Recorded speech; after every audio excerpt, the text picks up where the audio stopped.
We're being recorded now. It should be on there. But it hasn't. It's updated 11.9.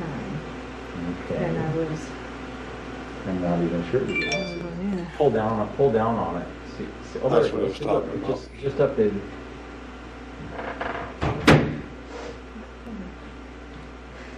So you just gotta open that? Yeah, I did it. You can. Should I push install? Yeah, you can. I'll take it right off. This is magic. You don't know how I have fun. Diane, Yeah? do you have anything so my glasses don't fog up? Yeah, shaving cream. I already had that. Contacts. Yeah, What's it? Laser vision? What is the LASIK? LASIK? I'm not a candidate for that. I don't trust it. I'm not either because I had a lazy eye when I was little. So after a while, about if I go without glasses for like 4 hours, the eye starts turning. So it's like that, and then I'd start looking cross-eyed at everybody, and I don't need that. And there is a delay, Eric. How much of a delay?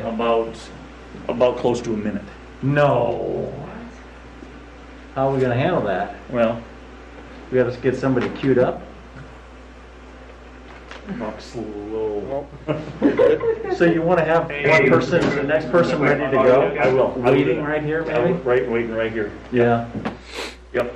I'll follow the Okay. agenda and, How many people we got out there? there's about, 15, how many out there? How many? You can figure out how many's for assessments and how many's for the, I don't think anybody's here for the assessments. It's what Frank about that. What's that? Frank was here. Oh, Frank's here for his assessment then. how about Evers? there you That'd go. probably be Yeah. assessment. I haven't heard Can you guys it. hear me? Huh? Yeah, Yep. you must be caller number one. Right now, we got 6 for the discussion of the senior center, no public comment, 4 on the sale of the multipurpose center, and 2 of the street assessment. All right. Who's talking to you, Diane? Oh, Talking to Shane. Change your name then. Good. We talked about this a lot. It's gonna go just fine. Oh, It's after the night though. yes, it is. We'll have to.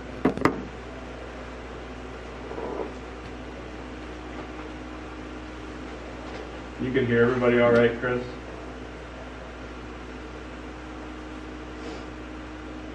I can hear you. How about me?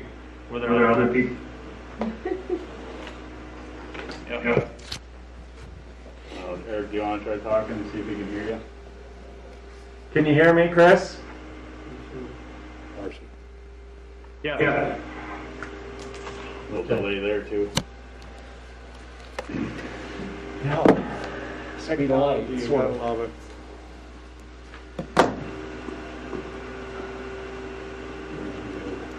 Mars communication systems they had back in the 70s. When you got done, you had to say over so the other person know they could start talking. Yep.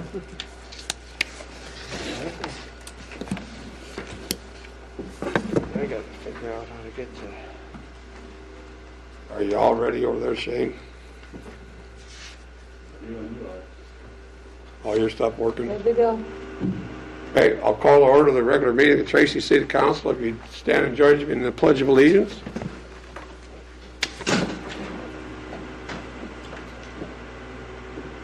I pledge allegiance to the flag of the United States of America and to the republic for which it stands, one nation under God, indivisible, with liberty and justice for all.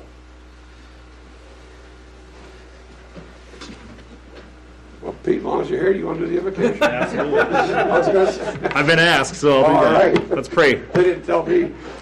Father, we thank you for this time together. We pray that you would give us discernment and wisdom and understanding and clarity tonight as we deal with the business of the city of Tracy. I thank you, Father, for all the people that are here tonight, and I pray that you will give us clear hearts and clear minds as we communicate with each other and treat each other with kindness and understanding to try to do what is best moving forward as a community. And we pray this in Jesus' name. Amen. Thank you.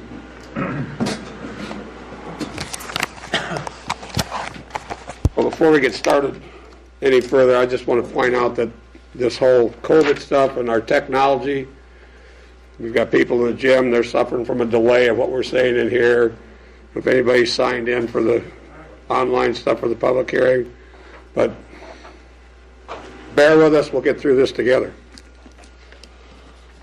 Okay, the first item on the agenda then is the approval of the agenda. Are there any additions or deletions? Mayor, we would like to take off 10A5, Resolution 2020-84, approving the termination of the lease agreement with Lutheran Social Services. The reason is because Lutheran Social Services terminated the agreement with us on Friday, and so there is no need for us to take this action tonight. Holy moly. Any other additions or deletions? Entertain a motion to approve. Motion to approve it. Second.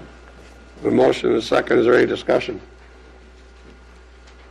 All those in favor signify by saying aye. Aye. Aye. Opposed? Motion carries.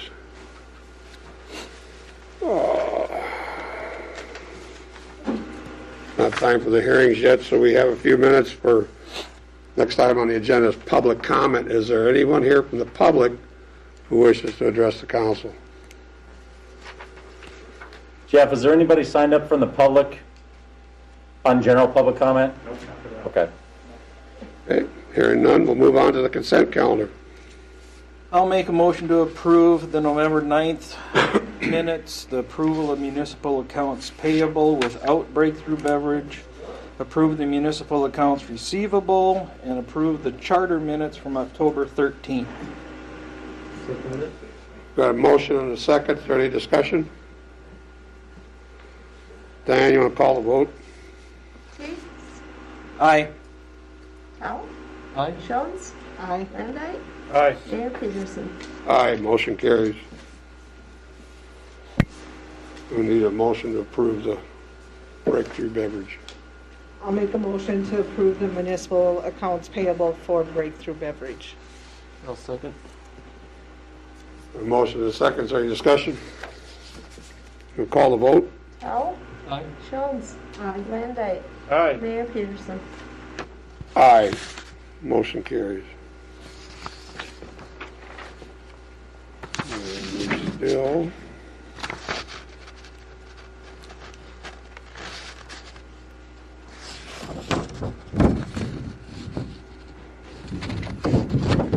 we could move on to a couple resolutions before we get to the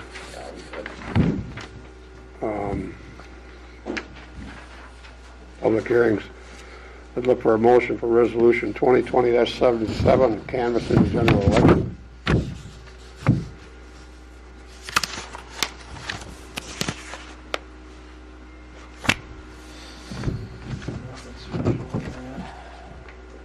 I'll make a motion to approve resolution 2020-77, canvassing of the general election. I'll second. We've got a motion and a second. Is there any discussion? We'll call the vote. Jones? Aye. Landite? Aye. Howell? Aye. Teagues? Aye. Mayor Peterson? Aye, motion carries. And I think we could do 70, the first one, 76, the special assessments is not related to the hearing.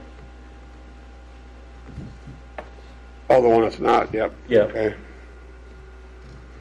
I'd entertain a motion then on 2020-76. That's the special assessment for the Hollywood Theater property. Yep. Do you want me to come up to the podium? If you'd like. Oh, yes. Okay, fine. My name's Jerry Gladys, and I'm one of the owners of the Hollywood Ballroom property over there. And back in the early 90s, they replaced the sidewalk, curb and gutter there, and they had 2 coal chutes up front. So they repaired those. Well, how they repaired them is they put plywood, and I think it's just 1 sheet. And then, of course, the pressure over the years busted it. And so when they're putting the new stuff in this year, I tried to... Mayor, I'm sorry. This, Minister, he's here for 2020-79, which is under the public hearing portion of this. Oh! And so we need to, Yep, we there you go. need to hear that during that Oh, section. okay. So I apologize for interrupting, but I didn't want that out of the. Okay, so I can sit down again for a minute? Yes. And then you can It's been a start long all time, over it's again. been a long time since No, I've been in this chamber. These special assessments are things like mowing and stuff like that we that we list. do. And it's not related to anything related to the street projects. Okay. Gotcha. So I apologize for interrupting. It was in here. It's at the end of the package. It's 2020-76. That's to certify outstanding costs, fees, and Yes. stuff to the property. Yes. Water bills that don't get paid, things like that. Mowing. Mowing, yeah. Got it. I'll make a motion to approve Resolution 2020-76, approving the 2021 special assessments.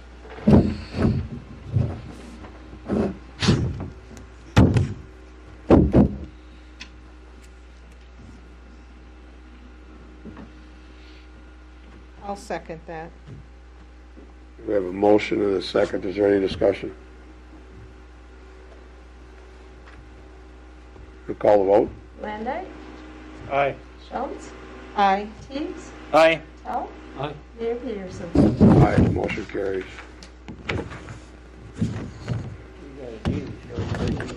Yeah, I know where I'm going. We do 6? Yep. But I was gonna see if Chris has an explanation, is Chris still with us? Yep. You hear us, Chris? Yep. Do you want to go over the payoff number 8? I'll have, if I can have Kyle jump in if he's ready for that. Right, Kyle? Application payment number 9 is the current application for stomach on the Tracy 388-1 project. The project area that we're also talking about later tonight. This application is for approximately $20,000, $20,237.18. It is for the remainder of the work that has been completed over the past month. There's signage, striping, and a few other small items that were completed there, as well as a couple small areas. And then we will still have one other application for payment and change order, which is a formality to reconcile all the final quantities at the next meeting. So there's just one more application and then that final change order to make some quantity adjustments to show what they've actually done with the next couple meetings. So that next meeting will be the retained that's left to pay the contractor that will be until they're finished up the funds, and then we can get pretty close here. Next week is the final completion date of the project, so we should be wrapping all the funds for the type of work out by then.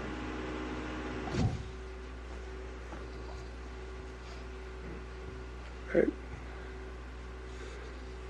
Any questions on that?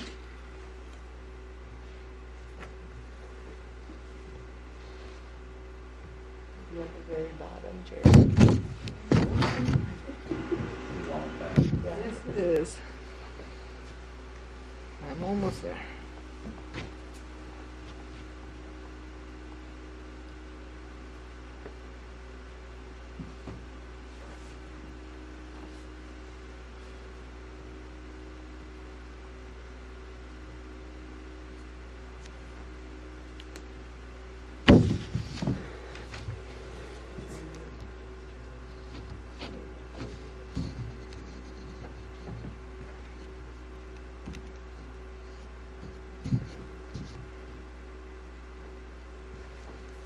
I'd make a motion to approve 2020-85, approving the pay amount or application number 8 to Dunick.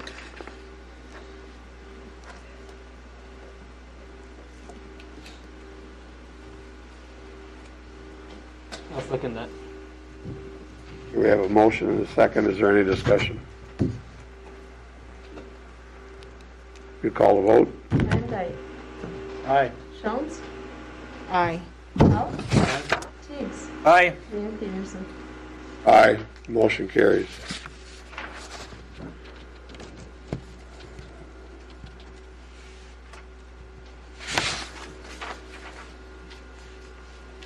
Well,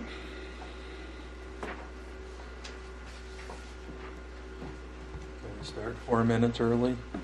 No, we have to wait till 6. you gotta wait till 6:45. Sorry. I was gonna say, I'll entertain any questions you might have till we can start. You can't pop them off early. Doggone it.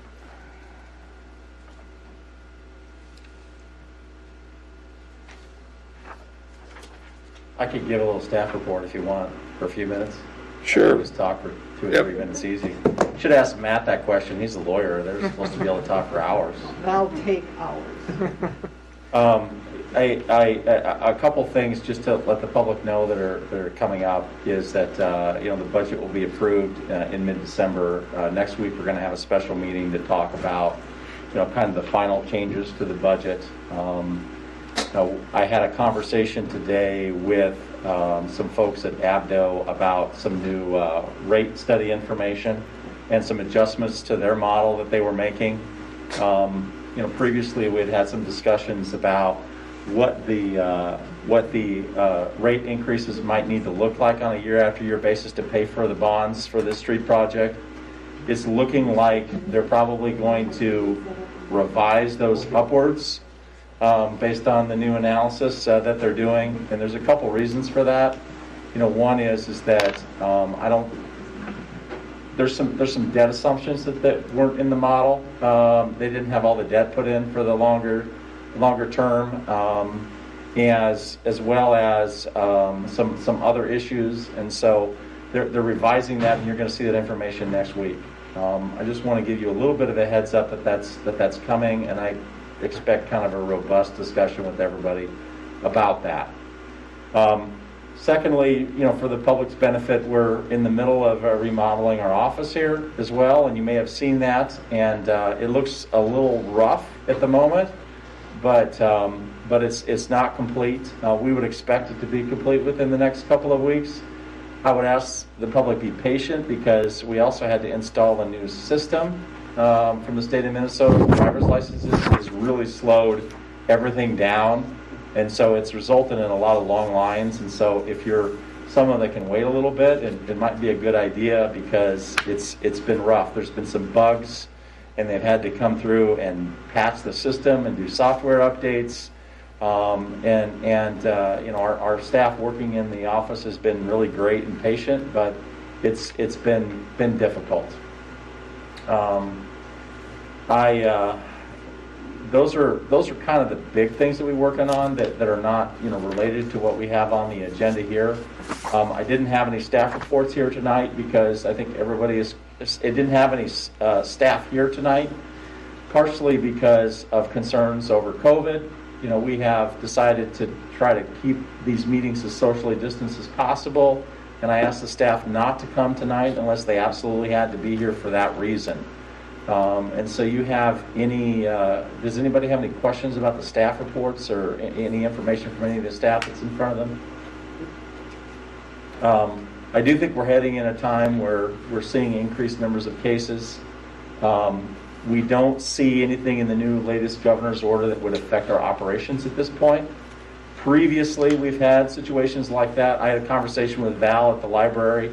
The library is expected to stay open at this point, like it has been, as well as our regular office. If that changes, we'll let you know, but it would require a change in the governor's orders, which at this point we don't know what the governor's going to do. But we have, it's hitting the community right now, and I know it's not something that people want to talk about because it's frustrating, and I'm personally frustrated as well because of masks and everything else, but we're doing everything we can to protect our employees because we're a small shop. We can't afford to lose more than a handful of people at a time, and so for us that's kind of a big deal. Those are the issues that we're tackling right now, other than what you see on the agenda here. And with that, I think it's 6:45. Unless you have any questions. One quick question, Eric. Sure. The rework of that's the rate study, is that a warranty rework, or we're going to have to pay for it? We shouldn't have to pay for it. Okay. The issue is not so much that.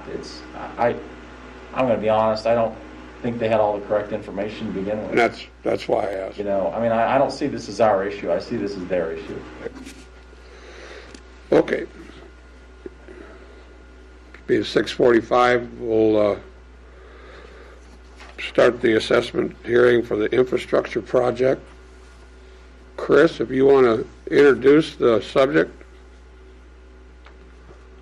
Yep, this is the change in maybe presenter in the meantime.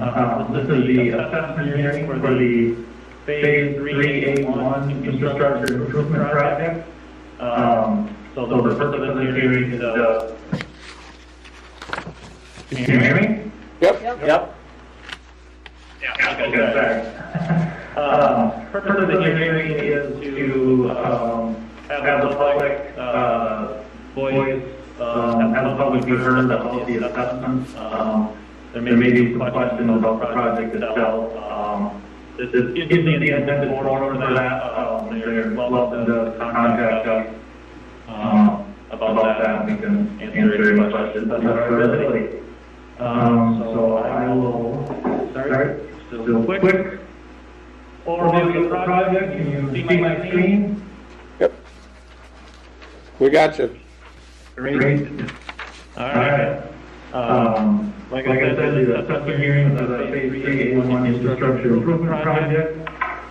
This is a sub-phase of the third phase of system-wide improvement. Phase 1 was some infrastructure improvements to upsize sanitary and replace old and failing storm and water, get rid of some bypass structures, allow sewage to be directly bypassed into the storm system. Phase 2 was the ponds, and then Phase 3 will be broken up into several smaller contracts. They essentially each address failing infrastructure, storm, sanitary, and water, as well as full reconstruction of the streets, curb gutters, and so forth. All the improvements within Phase 3 and 3A are kind of governed by sanitary needs. That's kind of what prioritizes which projects and in which order. And then the storm, water, and streets, like I said, will be improved along with that. So all of Phase 3 is included in these darker lines. And much of this is already, funding is already been obligated by USG or development. Some of it will be under a separate funding package, but right now we are in the 3A funding package, and this contract is 3A1 of the 3A larger funding package. Just recapping that we broke things down, 3A1 versus the Phase 3 project. It's generally shown here in blue, the project area that's nearing completion. Like I said, the purpose of this hearing is the assessment. Total assessable cost established by taking the total project cost, which includes construction, surveying, design, permitting, other costs. We start with that top line number, and then we make reductions. One of the reductions is for a maximum standard height size.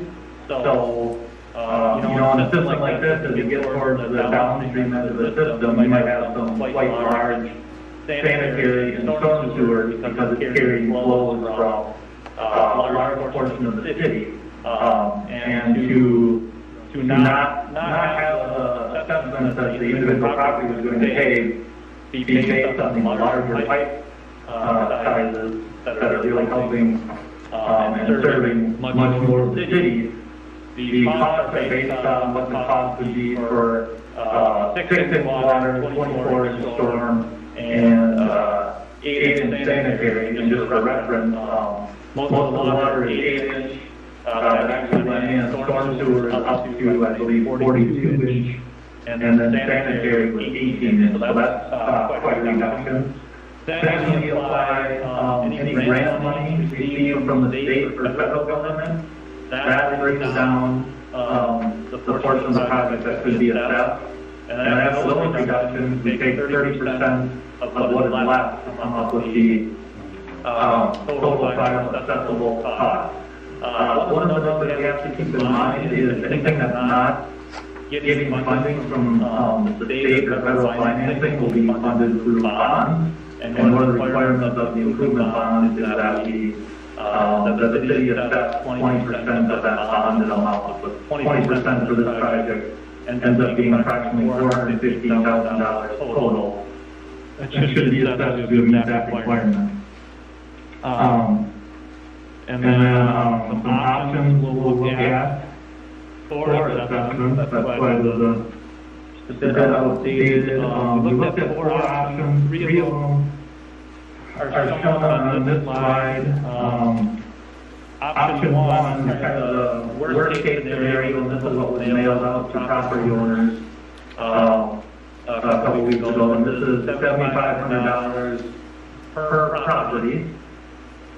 Another option being discussed is similar to what was discussed in the improvement hearing, which is based on formulas that have been used on previous projects in which costs are assessed by the square foot for storm sewer, by each property for sanitary and water, and then by front footage for street improvements with a maximum of $7,500 capped on that. And then third option is similar to that second option, except that adjacent properties that essentially function as one property, so that would be 2 adjacent properties owned by the same person or entity, and have one common building on them or something like that. They would be treated as a single property in terms of assessment. So the cap would be applied to the sum of the assessment for those 2 properties, if that makes sense. And then the fourth option is on another sheet here, is doing $7,500 for each property function again. So all the assessments are the same, and if a property functions, so again, common ownership with a single building, the cap is applied to those 2 properties if they're one property. That's what we're calling a property function, if that makes sense. So those are the four options contemplated for the assessments for this project. And with that, I think we can take any questions or comments from the council.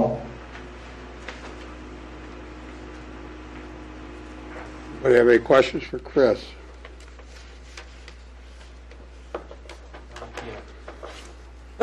Not yet, Chris. One thing Scott pointed out that I should comment on is from the slide before I mentioned that 415,000 is what we have to get for the bond to get that 20%. And each of these options were, I think the lowest is 820,000. So we should meet that barring any drastic change in any of these options. And council, so long as the assessments methodology approximate the increase in property value as a result of the assessments, they're deemed to be valid. So based upon Chris's estimations and methodology, it's up to the council on to choose which one of those would approximate the increase in market value as a result of the assessment. This was discussed at the preliminary hearing, and that's required by law to provide a description of methodology. So we would defer to Chris on his methodology, but those would approximate the increase in market value so as to satisfy the statutory language. Mayor, there's a couple other pieces of information I want to make sure that you and the council also know. One is that there was a bit of a discrepancy between what we noticed in the paper And what we sent out to folks in terms of the area of the property for special assessments, and so we missed a portion of 2nd Street is what it amounts to in the publication, in the notice. And so we discussed this after we discovered that there was a problem, and we realized that we can assess those at a future date after having a discussion with Matt. And so if you're one of those properties that's on 2nd Street that wasn't specifically noticed correctly in the paper, it essentially means that you're not going to be part of this, special assessment tonight. And I don't know if you want to add anything to that, Matt. Sure, Your Honor. Eric. There's a I've been provision. called that before. There's a provision in the statute that allows to correct mistakes, errors, or omissions, and this would fall within that provision. So the properties that were not included in the notice, they would not be assessed this round. This assessment will not go on their property taxes. It would only go on the property taxes until we have to go through that procedure again to correct those amounts, provide the correct notice to those property owners, and they would have the opportunity, similar tonight, to appear, object, and go through that same process. So they would not be assessed at this point, and they are omitted from the assessment because of the notice issue.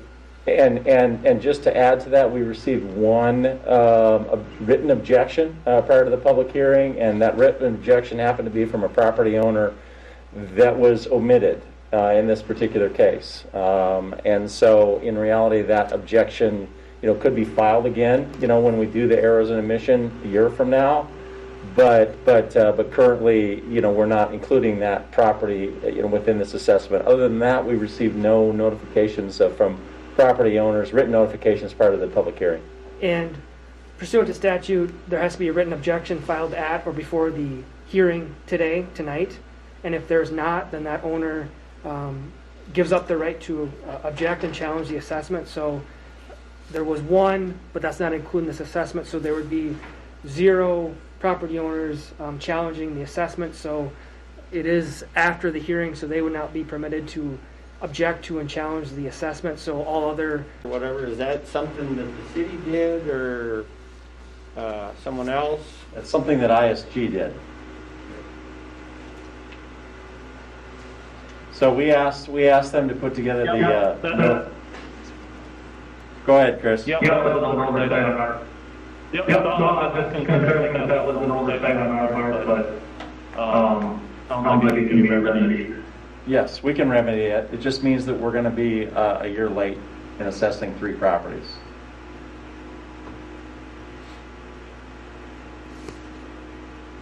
Any other questions for Chris before we open it up for public comment?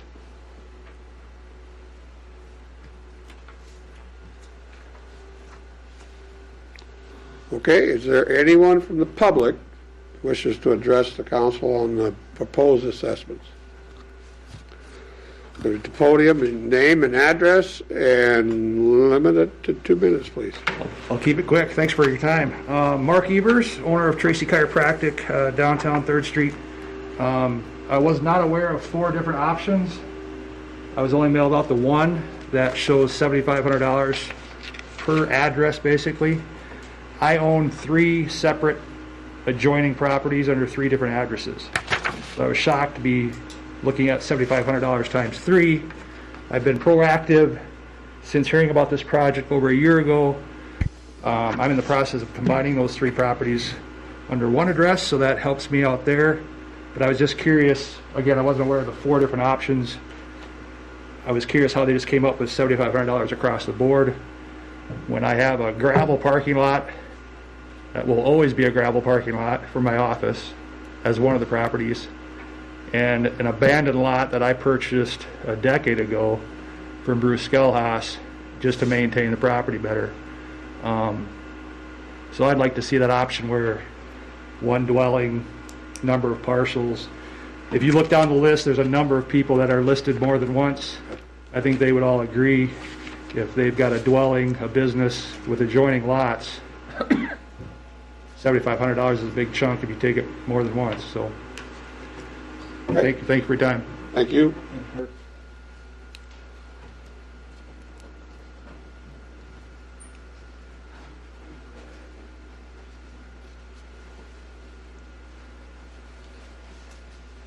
Next, is there anybody else? Okay. Name and address and keep it to 2 minutes. I'm Joshua Schmidt. My business owns the property at 198 3rd Street. We were assessed originally when the work was done on Morgan Street. So kind of surprised to see the amount that were being assessed on 3rd Street, essentially having them done the work once already on Morgan Street.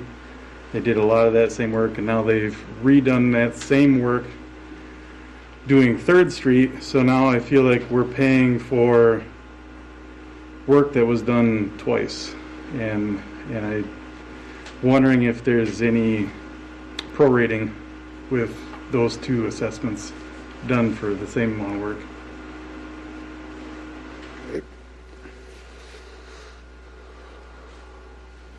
What address is that?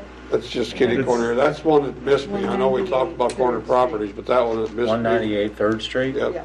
And that's, and what are the cross streets on that again? 3rd and Morgan. 3rd and Morgan. Up here just across. Where BK Tan is in. Or BK Tan is. Yep. And so, I'm wondering if Chris could address that in terms of the work. Chris, can you hear me? Yeah, Can you, the work at the intersection, can you hear me? yeah. Yeah, okay. The work at the intersection of 3rd and Morgan, on a lot of these projects at the endpoints where new phases come together, when you're changing curb rate, connecting into a sewer, you can't really cut a straight line down and start, because that first project has to still be able to tie into existing infrastructure and grade and work in the interim. So at each of these intersections, that's kind of a line between phases of the construction where they have work that's done again. And then the other part of the question about getting a reduction based on the previous assessment. Yeah, so we were assessed, I believe it was assessed 6,500 the first time around. That was my question, Josh, is what it was last time when they did a Morgan Street. You got 65? I believe it was around that 6,500. And then to be assessed another 7,500 on top of that for similar work done, sidewalks and et cetera. Well, they,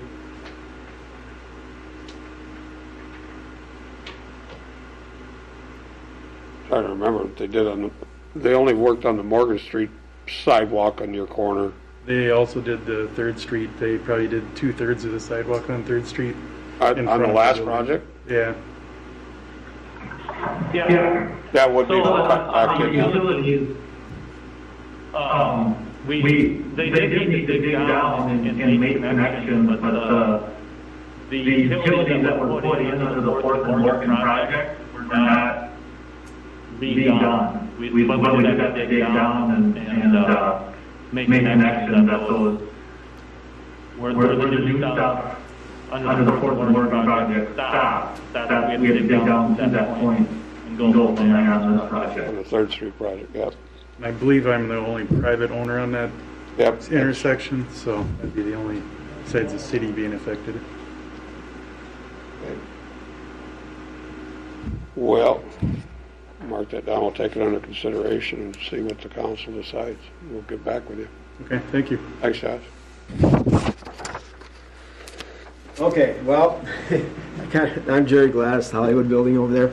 And just a quick deal. So back in the early 90s, they had replaced sidewalk, curb and gutter, and then there was 2 coal chutes which had 2 doors on the inside that actually it's in a room that is usually never used in the basement. And during sometime in between, before the construction, one of the boards that they had put in there gave way, and so in order for them to continue with the street project, it had to be filled in some way. And I tried to get a bricklayer to come in there and had no luck at that. And so I think you guys got, who was it, Shane? Done expired. details, John. Yeah, okay, I'm sorry. And so basically, I think they concreted walls, right? Yep. So it's kind of an spendy bill. But worst case scenario, given especially this last year with shutting down businesses and all this stuff, everybody's lost a lot of revenue, and not tied to the building over there, but just tied personally some of ours. So I was looking at is either some type of a reduction on that and then put on the assessments or something like that. So it's not like I'm saying, we don't want to pay for it, but, if it would have been maybe done differently in the first way, which I had no idea. Don Paulzine just took care of it, and Don always did a good job on things and stuff, so, nothing about that. But it did give away, and in order for them to continue on with the project, that needed to be fixed some way, shape, or form. So that's what we're looking at. And again, it is kind of, we talked about the 90s, the curb and gutter being replaced back then. That was about a $3,000 to $4,000 bill, I think. And kind of redoing that stuff back again now. And I know it's had to be done because they bust up everything quickly. But, that just gets to be spendy, I guess. So, especially when there's nothing operating at the time. So that was basically what I was looking for. Thank you. Any questions? You were looking to put this full amount on the 15-year assessment? Yes, or whatever you yes, call it? yeah. Just because, one thing, we haven't operated business out of there for almost 20 years now. And the other thing is, a lot of things going on this summer this last year shut down a lot of private stuff that, a lot of people have not had revenue this last year. And I'm one of them who's lost a chunk of revenue, so.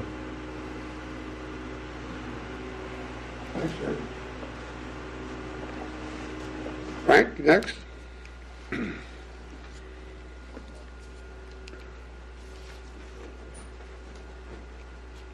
Mr. Mayor, members of the council, happy Thanksgiving to you all. I'm Frank Nielsen.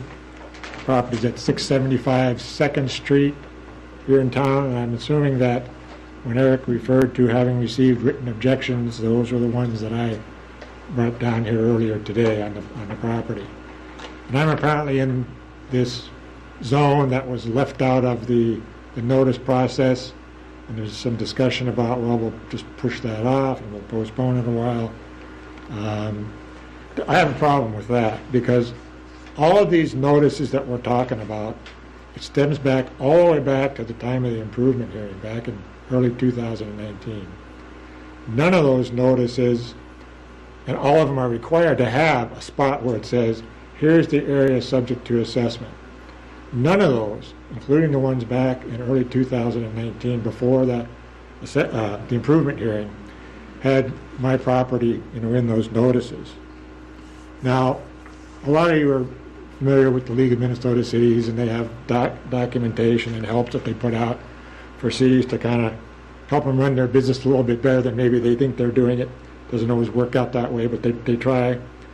And they have something called the Special Assessment Toolkit.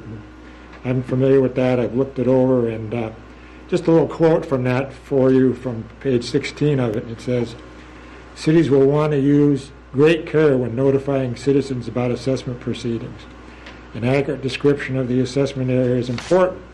The law requires detailed and careful notification to communicate which property owners face paying assessments. And I'm guessing that language probably reflects language from some of the court cases that talk about the city having to strictly comply with the statutory notice provisions when you're telling people that their property might be assessed. And you need to understand that when that notice comes out and it has this area of properties that are in the assessment area, that not only is that notice saying here's the properties that are going to be assessed, but by process of elimination, by leaving out all the other properties, it's also saying, and if you're not on the list, your property is not going to be assessed. And that's kind of like where I feel I am right now. Now, Chris, and maybe he's talked with Matt, seems to think that they can correct that issue going forward. How is that going to work? Are you going to reissue all of these defective, statutorily required notices, including the one back for the improvement hearing back in early 2019? And how are you going to do that when that first notice has to be given before a contract is let for the property? In essence, before you even start any of the construction work. How can you do that now when the project is basically done? And the answer is you can't. In fact, there's actually Minnesota Court of Appeals has told us that you can't. I hate to interrupt you, Frank, but being you're not on this assessment roll, and we've got a lot more people waiting, and you hit your 2-minute time, we need to sit down and talk about this. I know where you're coming from, but this isn't actually the place. If you weren't actually noticed for this assessment, we need to. Well, like I said, I'm not willing to just sit back and accept the argument that this can somehow just be pushed down the road. I don't think you can. And that's what I'm asking. I'm asking that my property be declared as outside the assessment area, that you can't correct it, and I'm out of the assessment process. That's what I want. I understand that. So that's the end of my time. I mean, I didn't know anything about this 2-minute business. But yeah, if you're not in it right now, going forward, there's other places we can discuss this or have a special meeting on it or something else. But yeah, it's not germane to the argument right now. Well, it is germane to the argument, but if that's the way that you want to do it, I guess I can't, other than to voice my objection to it, that I don't think it's proper. I appreciate that.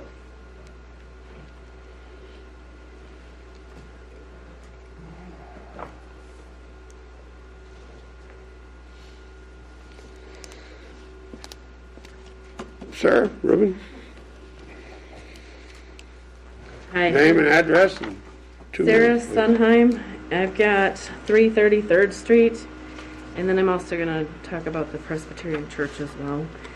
I guess my main concern is I own my lot that my house is on as well as the lot next to it, and I'm being assessed for both of them, but that second lot isn't big enough for a house yet. We eventually plan on building a garage or something on it eventually, but we just haven't gotten around to it yet.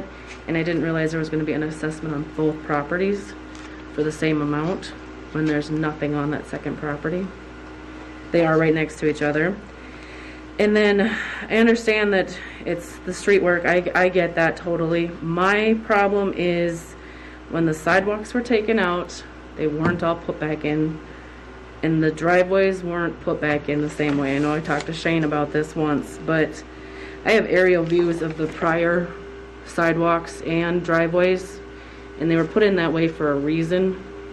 I know right now with what we have with the new ones with the little boot on them, that L shape is being driven on, not intentionally, but that's causing damage to the sod that was laid down as well. And then the other thing I'm not quite understanding is, like I said, I understand that it's about the street work, but the sidewalks were put in as well, and the driveways. Both my properties, neither of them have a sidewalk out or a driveway in them. But I'm being assessed the same as everybody that has the sidewalks, that has the driveways, that kind of stuff. And then for the Presbyterian Church, which is Roland Street, 345 Roland Street. Again, there's the 2 lots there that I honestly didn't know was separated yet. But there's quite a few of them on the list where you can see there's 2 lots. Well, the one lot is a very large lot. I do understand that. But the second lot on the church is a very small lot. And that had a walkway from the sidewalk from the street to the sidewalk, which was not put back in. So basically, if we ever wanted to sell that to somebody, they would have to pay for that sidewalk to be put back in that was originally there. And I don't think that's fair either.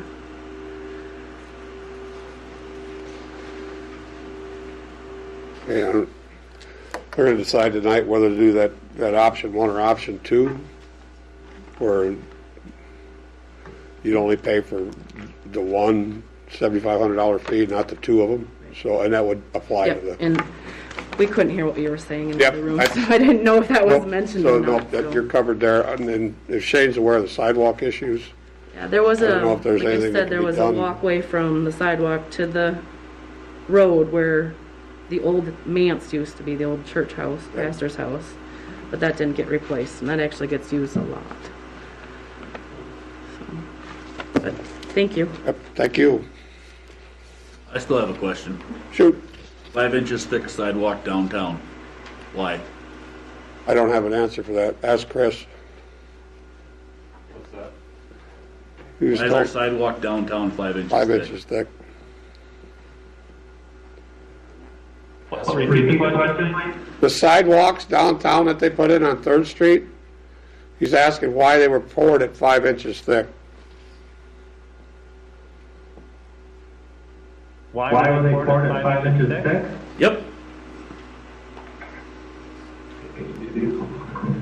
Yeah, and that, usually 4 or 5 inches, we go a little thicker down there because of, if the city down there was a skid steer or something, you know, you can have your equipment to remove the snow. But if we could do that with 4 inches thick instead of just 5, right? I mean, it'll break down, and 5 inches is what we recommend and what we've done. Okay. Just curious, the gravel's only $38 a yard, where concrete's $123 a yard. Thank you, Ruben. Thank you. I'll be really quick, I promised. Jeremy Trulock, I'm here on behalf of Midwest Bank, 253rd Street. Just 2 basic questions. Shane, I've addressed one to you. I just want to make sure it's going to be followed up on next year. With the sod being laid down, it was last minute, and it was promised that they would maintain it for 30 days. Well, it snowed right after it was laid, so we never got to maintain it. We had quite a bit of sod laid because of the drive up or the drive through that we had to put in. So that's my one question. And the second question is, will they be sending out a billing for if they would decide to do the full payment? Would there be a billing being sent out, or is that? That's a good question. Nobody ever asked to pay it up front that I'm aware. I think Diane can answer Usually you that. have 30 days to prepay it so that you're not paying any interest on it. But there will or won't be a bill? There will not Okay. be a bill. All right. No. All right. Thank you. Thanks.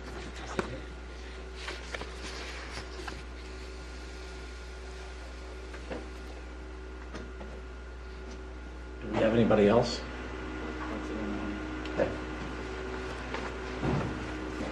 Okay. There's no one else from the public. I'll refer the matter back to the council for action and any discussion. So in the past, my question would be, have we done option 1 or option 2 of what's listed here? Like in Mark's case where he's got the 3 properties, have we just assessed 1 as a standard that we've used in the past is what I'm looking at. It was used as an exception, not a standard. Okay. Is that more than anything? Because they can appeal to the council to, not to increase it, but I don't know of anybody that would do that. But yeah, they use it as an exception. But isn't that what we did on the last phase? That people with connecting lots? I have a good memory, but not good enough to. I believe so. I believe that's what we did. We did. And we did it as an exception instead of. I don't think I didn't need phase 1. So I mean, I don't remember. Do you remember, Chris, how we did the phase 1 for? If we had any. Yeah, I don't think they had that situation. I can't say for sure. I don't recall that coming up though. There wasn't, in that part of town, there's not many 25-foot lots that people have bought up. There was a Fourth and Morgan project. Yep. Oh, so we do have one? Yeah. Okay, we have one more. Okay. All right. We haven't closed Sorry, it. I'm going to sign up to do this. Deb Saxton. I think you might have answered the question, but I couldn't understand it in there. I have 2 properties. And so did you say something about that? We haven't decided, but that's under discussion to just charge the one property owner for the one time. Well, on our one property, we don't have water, sewer, or any of that stuff. So obviously, I don't feel like I should be. Yep, no, I understand. That's one of the reasons we brought that option up. And I couldn't understand what you said about the sod, because it wasn't maintained after they put it in. Do you know what they're doing on that? Because I noticed there's spots in ours that are already having problems. Chris, did you hear that? Chris? So I think there are a couple of questions on something that we know that within a late year we get the project being kind of a full time with a lot of October. So it is something that we do still have kind of on the unfilled warranty list is putting something that's one of the areas that we can't really remedy right now with the snow and rock in the ground, so it's on the list to get back to in spring. Okay. And then we have the proposal on for the contractor. Okay. That's all I need. Thank you. Thank you. There you go.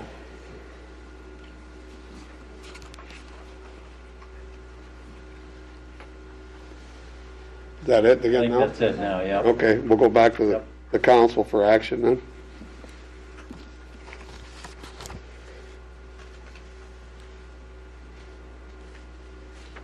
First, you want to close the public hearing if you guys are concluded. Well, I was waiting in case they decide to kick one in again. Sure, sure. So if there's any discussion amongst the council members or questions.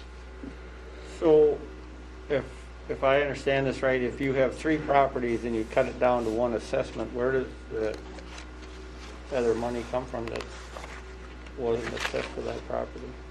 Well, it doesn't. It doesn't come from anywhere, but you're required to assess back 20%, which is $415,000. And these are close to $800,000 the way it's written, even with the cutback. So that's where the give and take is. So. George, it just means that we generate less tax revenue to pay back the bonds for the street project. That's all it means. And ultimately, honestly, the bonds have to be paid back. And, you know, it's going to come, if you cut back that special assessment, it's essentially going to come out of the rates for the water and sewer fund. That's what's going to wind up paying. Yeah, that's how it's going to be paid. Okay, thank you. Okay.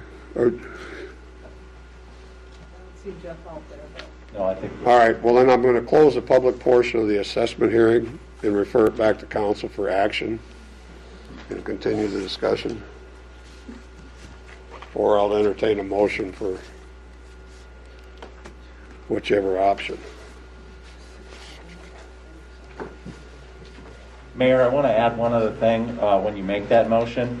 We noticed, Diane just noticed on the list that there are 3 properties on here that are actually accidentally duplicated because they had the same owner name, or they had 2 different owner names, but it was the same parcel. Yep. And so I just want to make it clear when you make that motion that you're not double assessing the same person, and that if each parcel, not necessarily the owner, because in some cases it's an owner or maybe a LLC or something like that. It's a little bit different. Well, is there any way we can get the people that figured this assessment stuff out, where they made the mistakes that they own up to some of that stuff? Well, George, are we talking about the notice question? Yeah. That's a good question. I mean, That's not a question for me. I think it's a question for Chris. Well, the reason I'm asking that is simple. As a businessman, if you make a mistake, you have to pay the price. Right. So maybe they weren't doing their job, so we need to make them a little more accountable. Just asking. Did you hear me over there? Yeah, that's a fair. Yeah, that's a fair question, and if the city ends up being out of potential revenue because of this, we'll always stand behind our work for the city, and if we're liable for something, we'll stand behind it. But obviously, it seems like there may be a remedy, so obviously we want that to be pursued and mitigate any potential loss of revenue first.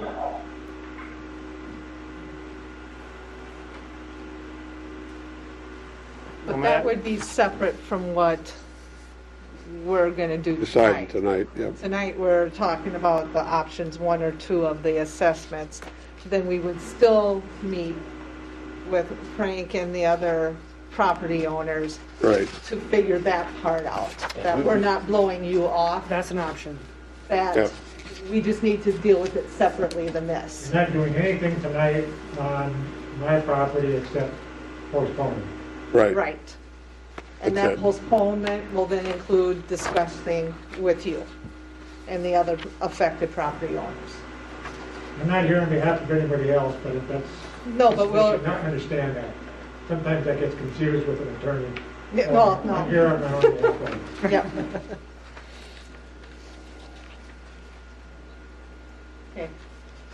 So right now, you're looking for a motion as to which option we want to go for with the assessments, correct? Right, and then the other question that's out there that was brought up tonight also is the corner of the 198 3rd Street with a $6,500 assessment from the previous project.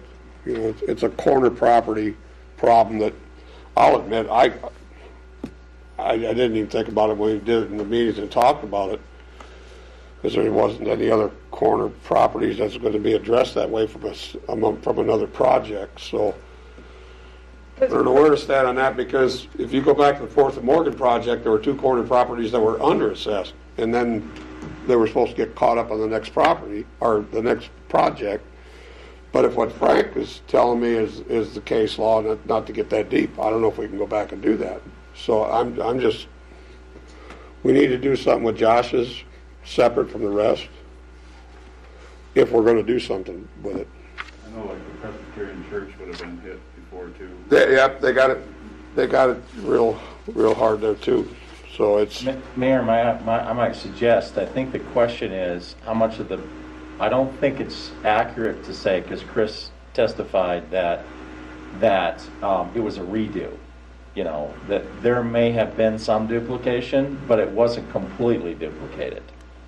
And so I don't know how you divide that out. I know, and that's why we need the discussion. And I don't know how you divide that out, but maybe there's a methodology to do that. I don't know what Chris would suggest if he's listening to the conversation. Have you got any help there, Chris? I think the fact that they don't get the same intersection twice is kind of moot, because it's not like that corner property is all that's paying for that intersection. All of the street work, all of the project is being paid for by everybody. So like if we somehow, which Eric is right, it'd be very difficult to do, but if you somehow took out the cost of the work in that intersection, it doesn't affect the assessment of that property very much. And then the other question is just being on a corner lot, one street got assessed, his Morgan side got assessed 5 years ago, now the other side's getting assessed now. And then I guess that's kind of more of a policy question to the council, but Matt can correct me here, but I think that the assessment rule could be adopted, but that doesn't preclude any adjustments being made after. Correct. Adjustments down, I should say. Correct. If the council deems that it's excessive or is too much on a certain parcel, they can change it, but it has to be timely in which you submit it to the auditor's assessor for property taxes. Which is a week from today. Right. So I just wanted that discussion out there. I think it's important that people understand assessments and how it affects everyone, and it's not done with any malice. It's trying to make it as bearable as possible to all the property owners, so.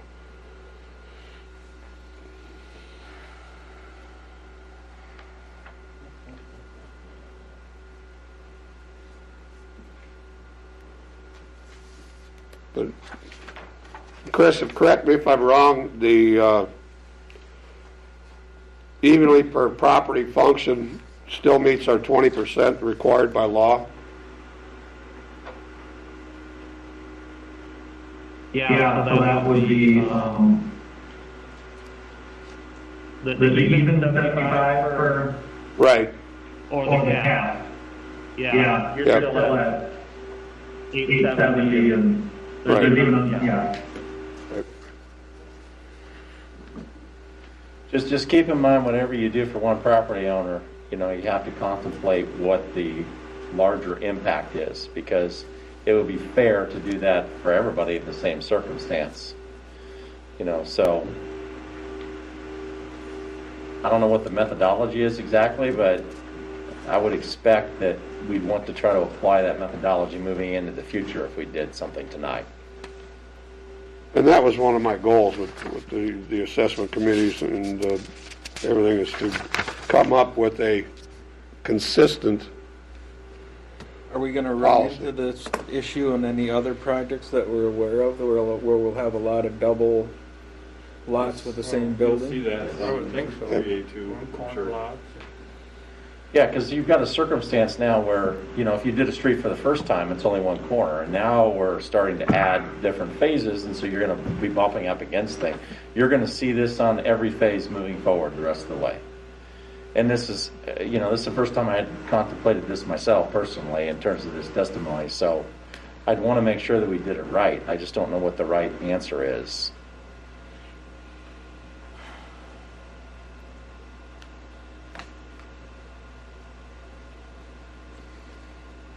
Okay, I have a feeling this is going to need a little bit more discussion here, and I'm just wondering how this fits in with the public hearing that we were supposed to have at 7 o'clock. Yeah, we can put this on hold and move on to the other one. Where I think we need to have more discussion, but I think it could take a while, and we're already running behind time. We can do that.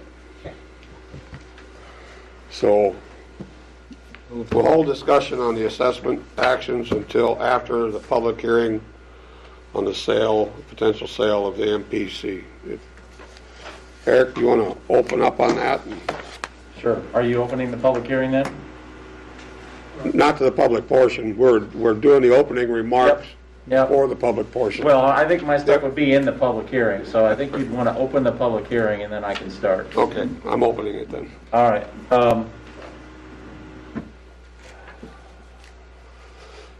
I'm going to move around this way because I can't see the screen at the same time. So I'm just going to move over here. Can everybody see? Yep. If I stand just right here? Okay. Is there any way you can get rid of those other pieces there on the right there? Working on it. All right. Wow, look at that. Isn't technology great, especially when it works? So I just kind of want to outline the specifics. And I know that Pete Bierman, one of the owners of the Plaid Moose, is here tonight. He's going to want to make some remarks, and then we'll have some public comment. Now I'm not working here. Flip it down one.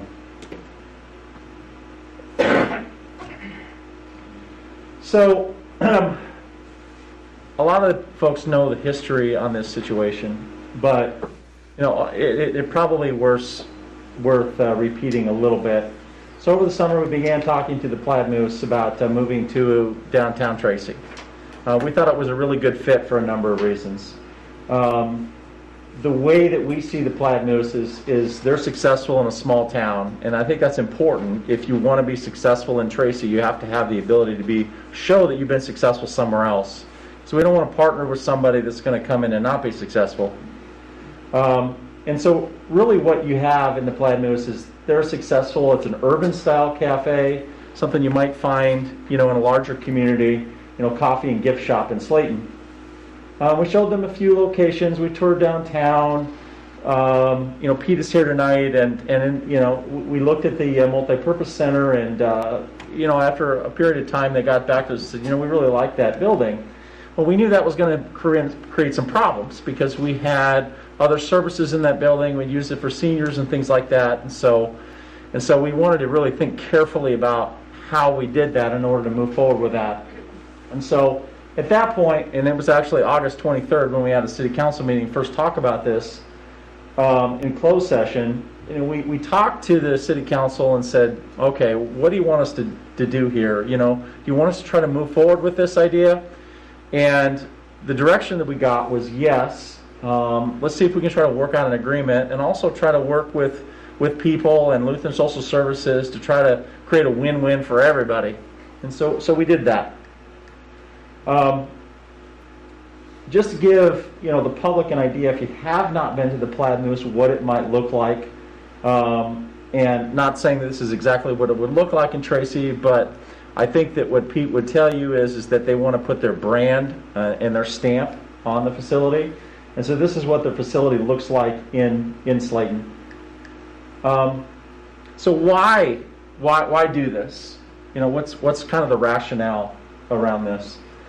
First of all, a lot of residents have been asking, I think us for a long time, for a cafe to replace the old Red Rooster. That went away. You hear all the time people saying, I wish we had, more places to eat in town. I wish we had more restaurants. I wish we had something a little bit different. You talk to downtown business owners, and they would, and also, folks in the EDAs, they would say, geez, why can't we put more investment downtown? If you're a downtown business owner, you put a lot of money into your property, you want to create some activity there. You as a city council, you have directed us as a staff to make it a priority to grow the city and market the community. This represents that growth, and it's also an opportunity to market the kinds of things that are in downtown Tracy that people might want to come and see.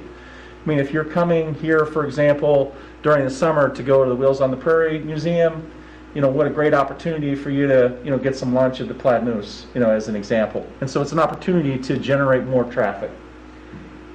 We also think that the Plaid Moose specifically is a good fit for Tracy because it's successful in Slayton right now, in a community similar size to Tracy. Local business owners, Pete's a native of Slayton and committed to the community. These aren't people coming from the outside who don't understand how to market these kinds of things in rural Minnesota. Because I promise you it's a lot different in marketing in rural Minnesota than it would be if you went to suburban Twin Cities or Sioux Falls or someplace like that. And they've demonstrated a commitment to the community. And so when you partner with somebody, you want to make sure that they're here to stay. And we feel that these are people that are.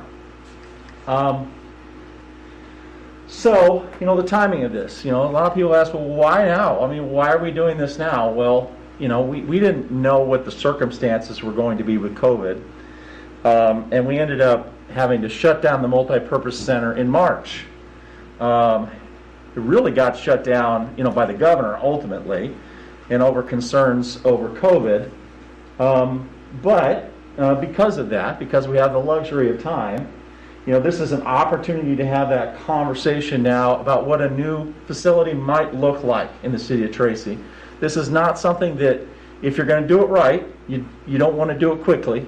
You want to do it carefully, and you want to think about what you want as a community. And because of the pandemic, and because we weren't going to probably open up the multipurpose center for at least another 6 months from now anyway, it gives us the luxury of time to have that conversation. I said earlier tonight, but just as a part of this, Lutheran Social Services informed us on Friday that they'll be leaving at the end of their lease, and they're going to continue to provide their meal delivery service like they do now. And so that service isn't going to change. That wasn't our choice, incidentally. We asked them and met with them multiple times about other locations, and we were continuing to have a conversation with them, and probably will continue to have a conversation with them moving into the future, but they chose not to move forward. So what are the terms of the sale to the Plaid Moose? This is a contract for deed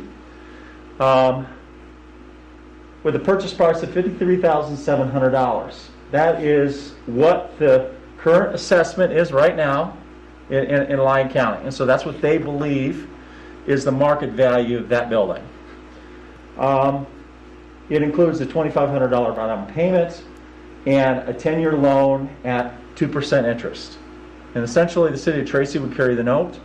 If the Plaid Moose is successful through the entire term of the loan, they would then own the building, outright after that period of time. There's some incentives built into the contract as well, not just in terms of the sale, but also other things. And the philosophy behind the incentives is that you want to incentivize performance and longevity. So if Plaid Moose is successful and stays for a period of time, then they get more incentives. It's kind of a carrot to a certain extent in terms of how that's structured. So if they're there at least a year, then we reduce that contract price by $5,000. After 3 years, it's reduced another $5,000. With interest, it ends up being about $44,000. After about 8 years is when it would happen. The equipment. There's been a lot of debate in the community, questions in the community of what happens with all of the equipment that was donated or purchased and things like that. Well, that will be used in a new community center. So that equipment will stay with the city, and we'll store that until we figure out where we're going to set up shop again. There's also some other incentives. Some of these generally have to be approved by the EDA as well, which is going to happen in another week. There's a new business grant of $5,000, half of that after 90 days and half of that at the end of 6 months. This is typical of a new business. It's what we gave Tracy Lanes, for example. So this isn't anything special. This is routine for the kinds of thing that we would do. There's also a loan. We have also a number of outstanding loans as well, low interest loans with businesses here. So also, again, something not out of the ordinary. And the last one is a little bit unique, which is kind of a $5,000 allowance for building improvements. So in other words, if they want to go in and paint, or if they want to put in new fixtures or something like that, we would allow that to happen to the building. The benefit is Pete would probably have to put in a lot of that stuff anyway. But if something happens to the business, the building reverts back to us, and so in reality, it's a win-win in that context. And we do have money currently in the budget for that building maintenance that we could use. We think that first of all, the city is getting a fair market value for this property. We think that these incentives are typical of a new business and meets previous practices. We believe that they're structured to reward longevity and also to support early success too. Because payments on the building aren't due for 6 months. We're giving some grants early on and some loans early on, because when you have a small business, and I've been a small business owner myself, the first year ends up being really, really critical.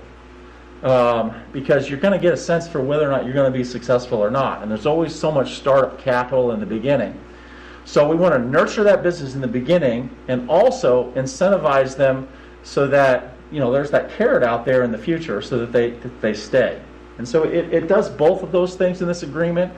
And that's a little bit unique because I don't think that we've done this kind of comprehensive incentive agreement with someone coming into the city before. But I think it's important. And the last thing that's actually really important is that it does not include any tax abatements, which is one of the benefits of getting a building like this back into private hands, is that adds to the tax rolls, and that's a benefit to the city as well.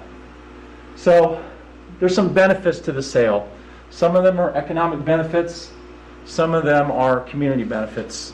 And we think these are the reasons why you would want to do this for the city of Tracy. One is that there's some financial benefit.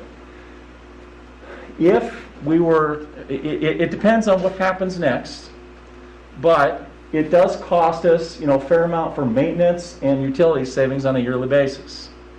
And if we were to find a situation that was more cost effective for us, we could save some money on our long-term operations costs. We can do it more efficiently in other ways. You obviously have the net purchase price after the incentives, $44,000. we can take those savings from the operational costs plus the money and put that into a new facility. That's a huge benefit, I think, for the community, because we could potentially have something that we don't have right now. We're going to talk about that a little bit later in the council meeting, because there's some additional resolutions about setting aside some money for a new facility and directing us to develop a citizen committee for that. I don't want to get too ahead of us here in that case, but it's a huge benefit to us. And the building's return to the tax rolls is generating some new jobs and additional economic impact to the community. Those are all important.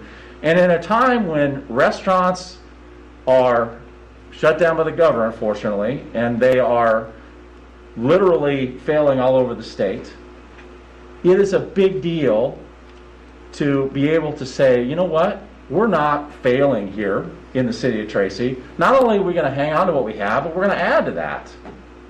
I remember reading something from Warren Buffett, the world's richest man, or one of the world's richest men, and he said, well, his philosophy is, you buy low and sell high, right?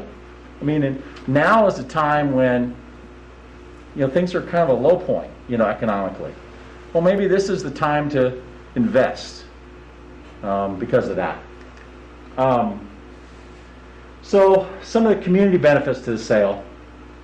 One, we really think that the Platte News can be a cornerstone for downtown redevelopment. Mark Seeger, who owns Second Wind Downtown, was here a couple of weeks ago talking to you about what this means to the community as a whole, and he's invested a lot of money in downtown. And it's a catch-22 because people say, well, we don't want to come downtown because there's not as much downtown as there used to be, when there used to be a theater and JCPenney's and all of those kinds of things. But at the same time, you don't want to put anything downtown because you don't have foot traffic. And so this gives us an opportunity to create a real cornerstone, kind of a cowbell, so to speak, on that corner that can help bring people. And we think that can also enhance additional investment downtown from future business owners. You have told me a lot as a council about how you want to grow Tracy. You want to bring people to live here. Maybe this is the time to do that. I know that some of you said things like, geez, I wish we could have more young families in town. How do we get more kids playing in the street? How do we lure people who, maybe are concerned about living in a more urban area that is more susceptible to, the kinds of violence that we saw over the summer, or COVID and things like that, who want a less expensive lifestyle. These are the kinds of things that people who are younger families want in a community. The nice thing is that LSS is going to continue to deliver meals to seniors, so we're not going to lose any service there. We will have to figure out how this is going to work into the future, with a dining program. That is yet to be worked out, but as of right now, there's no loss of service whatsoever. And it's an opportunity to have that community discussion.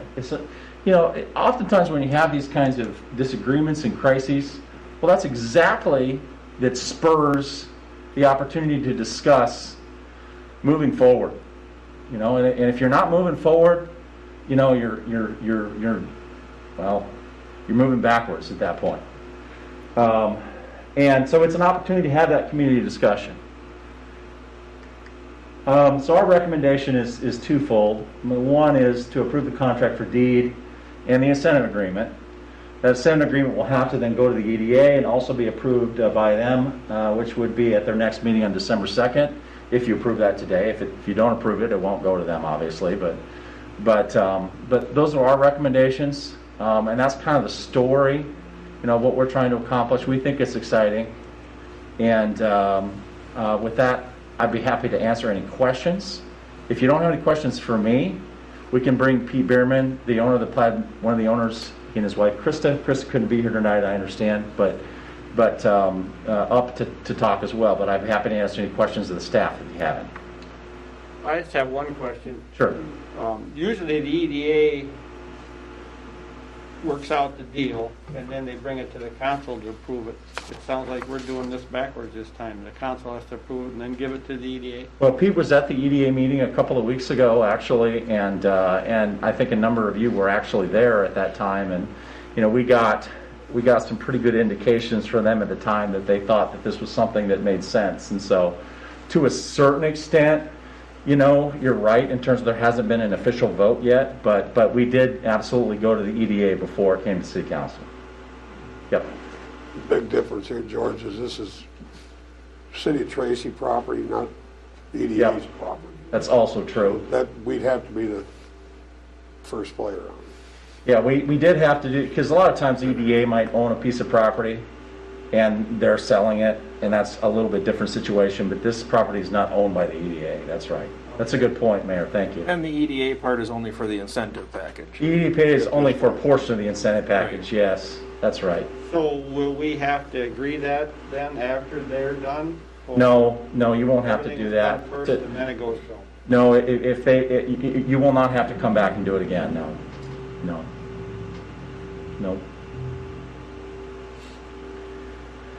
Anything else? Okay. Thank you. Pete? It's yours. Yeah, I mean, I don't need to talk very long. I think you need to hear from your public personally, because ultimately that's not really up to me. Because if it's a no, it affects you guys a whole lot more than it does me.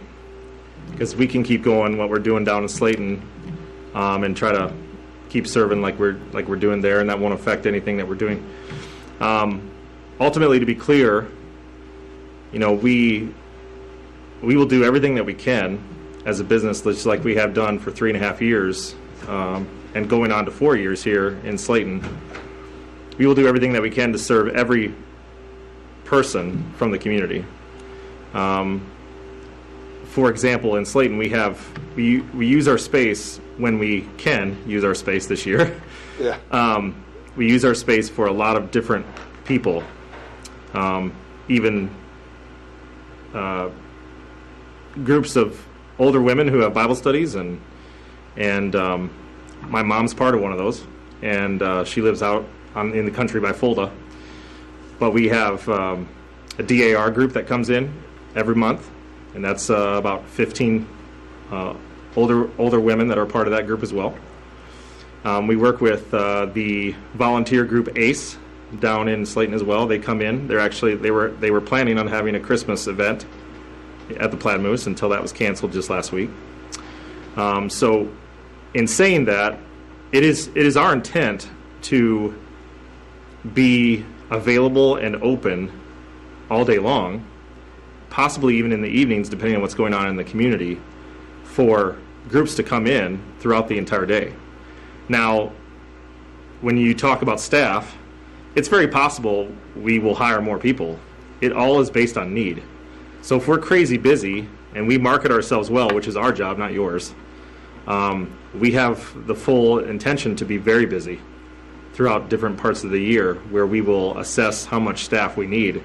There have been times in Slayton, just depending on the year and times of the year with the fair and with the boutique and stuff that happen down there, there are times of the year where we add more staff that are part-time. We don't have a lot of full-time staff just because it's not necessary the way that our schedule works, and we also try to manage our labor costs because Coffee House Cafe is a nickel and dime business.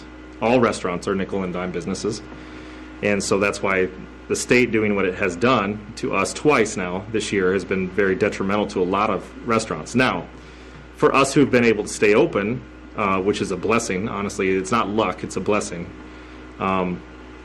We get to take advantage of other people's plight, unfortunately. So there's auctions for equipment all the time, and we always keep real close tabs on how we can support local businesses. So any local businesses that are already here that are trying to make it, we're not going to come in and say, hey, we're going to take all your business. We want to make sure that we partner with those businesses to do promotion of each other, which is what we do in Slayton. And obviously you have people that want to kind of protect their own territory, but we really try to, and we've been blessed by doing this. We really try to work with as many people as possible, And this space is a lot different than the one we have in Slayton because it doesn't have meeting space, technically. It does have that back room where the pool table sits right now. And we've done a lot of work on the building down in Slayton that we've learned from. And we think we can be really creative for senior citizens if they want to still meet in that space. Typically, our business hours in Slayton, what we watch is it's not dead, but it's a lot quieter after 1:30 in the afternoon, or even at times at 1 o'clock. And we're right downtown Main Street, Slayton, which is always usually pretty busy. And so because of that, we also know that it's very possible that we will be pretty quiet in the afternoon where as the transition, whatever you guys decide in the future happens, we are more than willing to work out some kind of schedule, dessert, coffee, whatever, with all of your senior citizens in Tracy. So that is something that should not be an issue, at least on our part. We're going to speak that out there. It's not on our part an issue. The only concern I had at the beginning was we didn't want to get in the way because we know the kind of prep work that we have to do before lunch, especially. We didn't want to get in the way of LSS. So that was our concern from the beginning, was if LSS and us were going to share that space, we're okay with that, but we want to make sure they're okay with that because we're going to be in their way. And they would be in ours as well. And that's not a mock or a threat. That's more just like, hey, running into each other trying to prepare meals is not easy in a small space like that.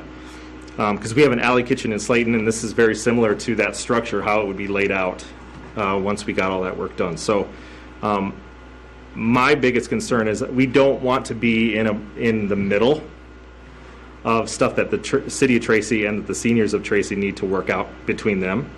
But we will be more than willing to do whatever we can to accommodate every age group, all the way from children and their families to seniors and older adults.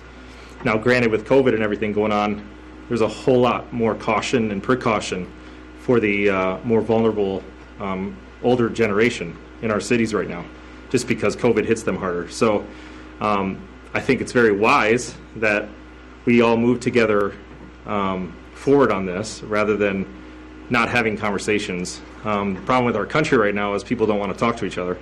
So I think it's very important that we have, at least in rural settings, we still do that because we're the heartbeat of America still. So whether people in the big cities like that or not, we still are.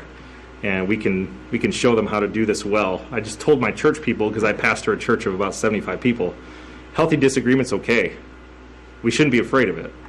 But we should land on an agreement where it really does benefit long-term everybody.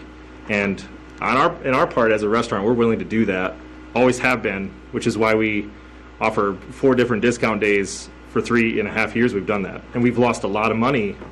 In business sense, we've lost a lot of money doing that. But we care about our community that much. So we do discount days. We have Veterans Days where we give 50% off to all retired and active duty veterans. And that's every Thursday. Pastors get 30% on Mondays, teachers get 30% on Tuesdays, first responders get 30% on Fridays. And we've done that for 3.5 years in our community. And we will not stop. We fully support our school district down there. We would do the same up here with Tracy. I would have a sit down with the administration to make sure that they know that the Plaid Moose is here to support the school district, to open it up for schools, for their school students, and they can come and study at the end of the day or whatever. So whatever it takes, we're willing to do it. On this week of Thanksgiving, I have to say thank you for the willingness to work with us and the incentives. This year has been a whole lot harder than the last 2+ years, 3 years.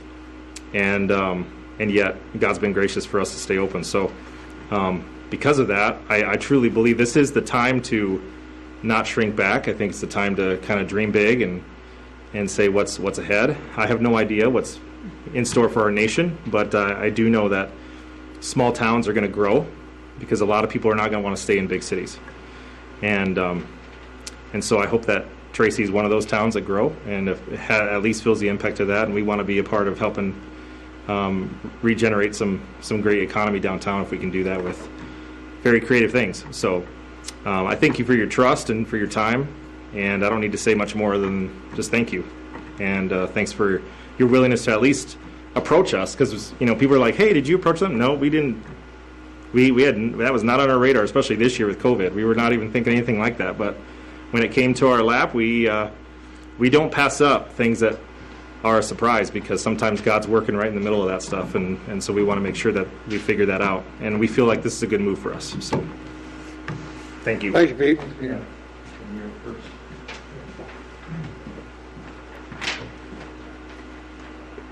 Go ahead, Cam. No, I don't. Okay, at this time, there's no other questions for Eric or Pete. I'll open it up for public comment, and I want to emphasize, it's not about where the senior center is going to go. It's about whether or not the information on selling the building that the city owns. Those are two separate issues. So keep it to the issue of to sell or not to sell. And like before, name, address, in 2 minutes. My name is Ken Witt, and I live at 331 3rd Street East.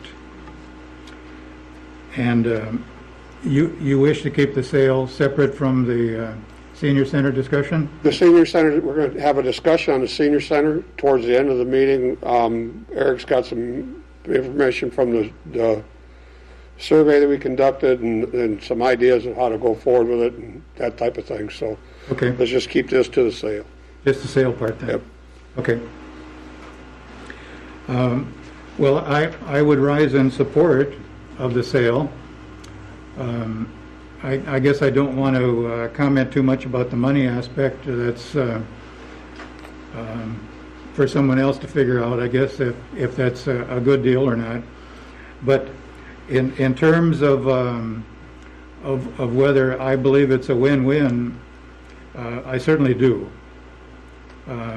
When you have a business owner who comes into town and says that he's interested in vitalizing Main Street, boy, I'm all ears. I really think that's a tremendous idea.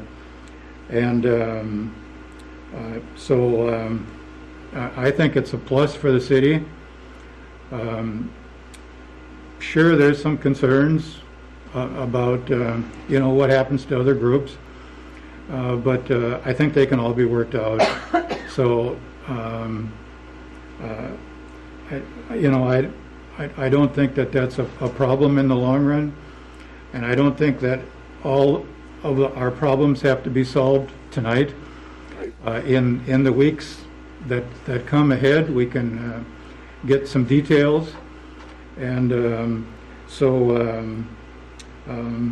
I guess I'm hoping that everybody is in agreement that Mr. Bierman is a good asset for our town. So I speak in favor. Thank you, Ed. Thank you.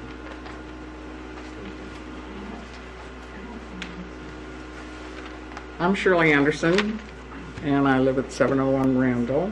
Okay. Since we're having it separate, I'll have to edit as we go. Okay. And I have talked to a lot of people over the last 2 weeks. In fact, I had somebody stop me at the grocery store this afternoon, and he was a prominent member of the Lions group. And he says, stand up for us. We need that place. Don't let them sell it. That's exactly what he told me. Okay? I'm repeating that. But anyway, over the last 2 weeks, I've had more and more people saying the city should not sell the building until either a new community center has been built or we have some place to move to before it's sold. There are some in the community who are saying not to sell the multipurpose center at all, but to honor your obligation that the previous city council made in 1979. And upkeep and maintenance was in that agreement. Okay? And this would mean include repairing it. No matter what, the people I've talked to do not want to be pushed into the armory. But we'll get to that later. This was supposed to be a win-win for LSS, the city, and the citizens. LSS has said they're not renewing their contract, okay? That means a lot to people that go to that building and would congregate there at noon because they don't play cards. They went at noon, and that was their only social time out of their house, and they were all alone. And they're going to miss that. Even if food's delivered, they're still not going downtown and talking with people. That's a miss right there. That's not a win. We need that building until we have someplace to go that's going to be acceptable to the citizens and to LSS and the city all together. Shirley, your time's up. I appreciate your comments. I didn't think we had a time limit. I thought this was going to be verbatim. Okay? Shirley, I said it when everybody walked up, when Ken walked up. Name, address in 2 minutes. I did not hear that. I'm sorry. Okay? At the end of this, I really want to say we should not be selling that building. You really need to stop and think about this. You can always sell it later once we have a place to go. Thank you.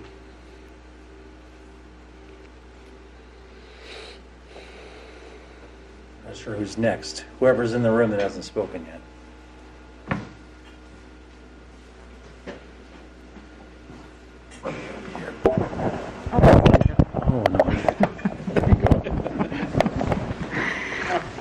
Am I supposed to give my address too? Pam Corman, 537 Craig Avenue. I am here because I have received lots and lots of phone calls, and I asked them all to call you guys instead of me because I'm not in here yet. But I told them I would come and talk. I personally do not have a problem with selling the multipurpose center, but I honestly think that seniors should know where they're going before, or have some kind of an idea, because I don't want them not to go down and patronize their business because of hard feelings because of the whole thing. So that's the only thing that I really have to say about this. Thank you, Pam.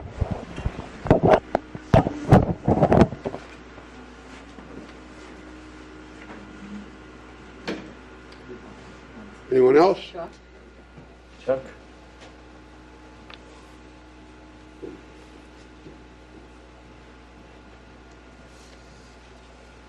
I'm Gail Whiting. I live in Twin Circles, which is, most people know, is a mostly senior facility. A lot of people that are shut in don't get out very much. And I think the Platte Moose is a great idea. It's the right concept for this town. I think that their compassion for people matters. I think our seniors that help build this town deserve to be respected and not shoved into a niche. And I think a big part of the problem, because I've had so many people talk to me, is that there's this concept. It's a mixed concept of what we are actually doing. Are we building a new community center, or putting one together where we're going to put the seniors in a place? Are we moving the seniors and putting them someplace else? Are we waiting and putting it off and making it work later? So if we invest dollars now in one answer and move in one direction, does that give us wiggle room later on to make things work for everybody? And the social contact does matter.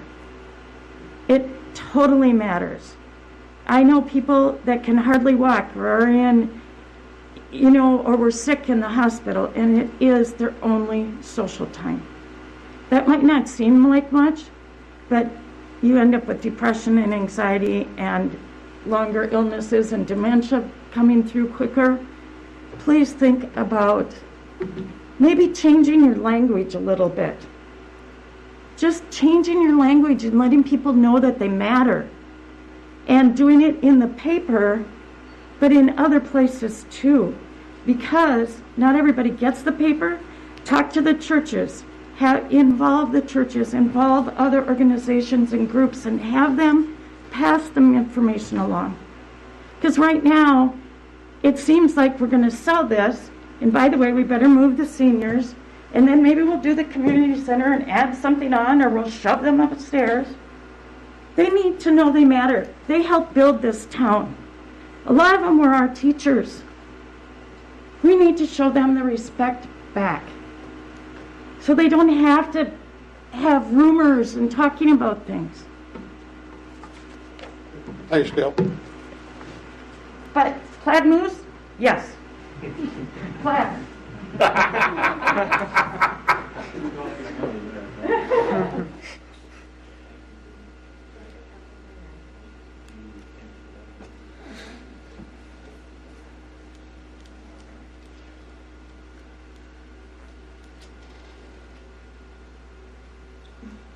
Good evening. You all know that I'm Becky Averill. I live at 751 Easy Street in Tracy, Minnesota.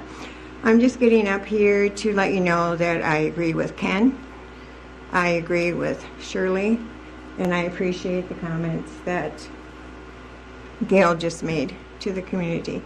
I appreciate Mr. Bierman stating that he's willing to open up his facility to us, probably in an interim until we know exactly and how long the COVID is going to be. As long as I think we know that we have a place to go, I think that's going to be a plus to the community. They're going to feel positive about that. I'm more than willing to work on any committee, whatever we put together, whether it's a committee to build a new center, which would be long-term. We all realize that. But I think a lot of good things have been said here tonight, and I'm kind of proud of us a little bit. I guess the one thing, and I don't know if I can even bring it up now, but I'm hoping that when our group came together and we were talking about the Veterans Memorial Center, I would really like to confirm that I really understand from the community that that probably would not be a positive. So, thank you. Thanks, Becky. Just while we're waiting for the next one to come in, I just want to respond to that. I believe it's been decided that we're not putting any seniors up on the second floor. Well, thank you so much. So I think we need to put that to rest. Mayor, Well, not officially yet, but it's going to be. Now, the whole community that's watching this heard you say that. You Well- can say it a little bit louder, just to make sure. Yeah. I get told I'm too loud the way it is. Well, Thank you, Becky.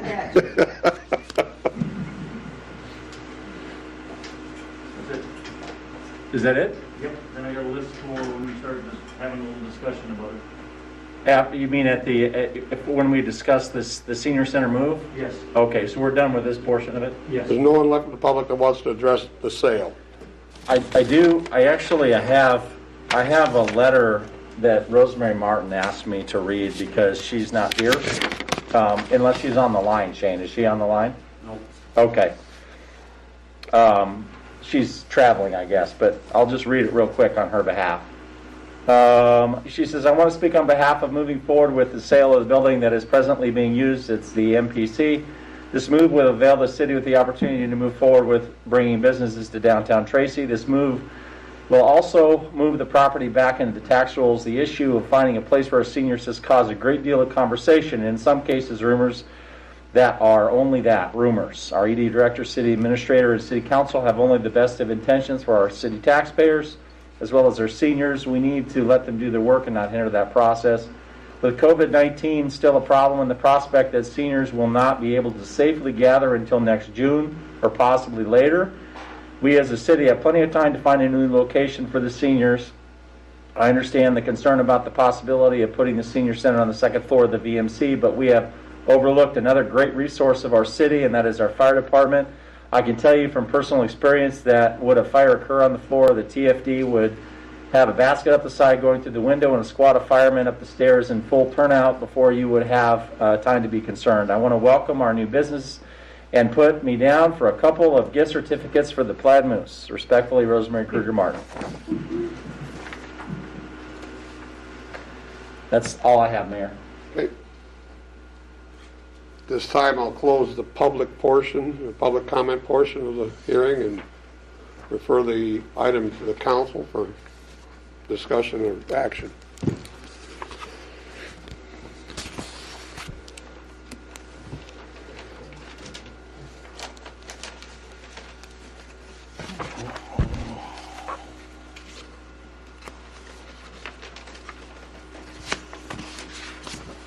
While we're thinking about it, I'd like to say a few things. It's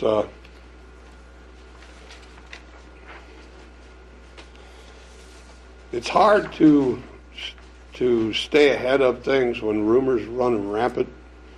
And I will admit that we were so excited to try to get things done that we thought the second floor would be a good place.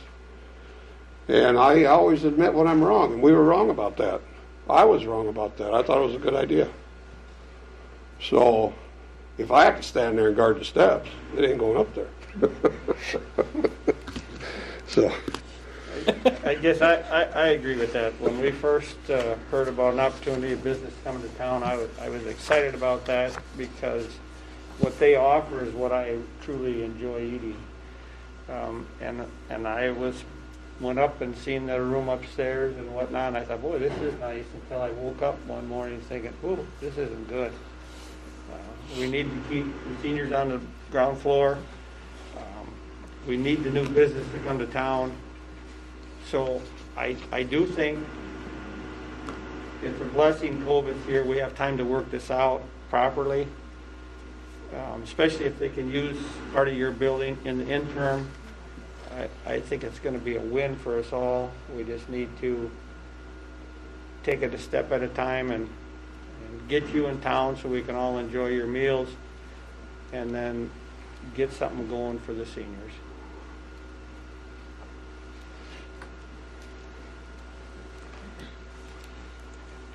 any other discussion?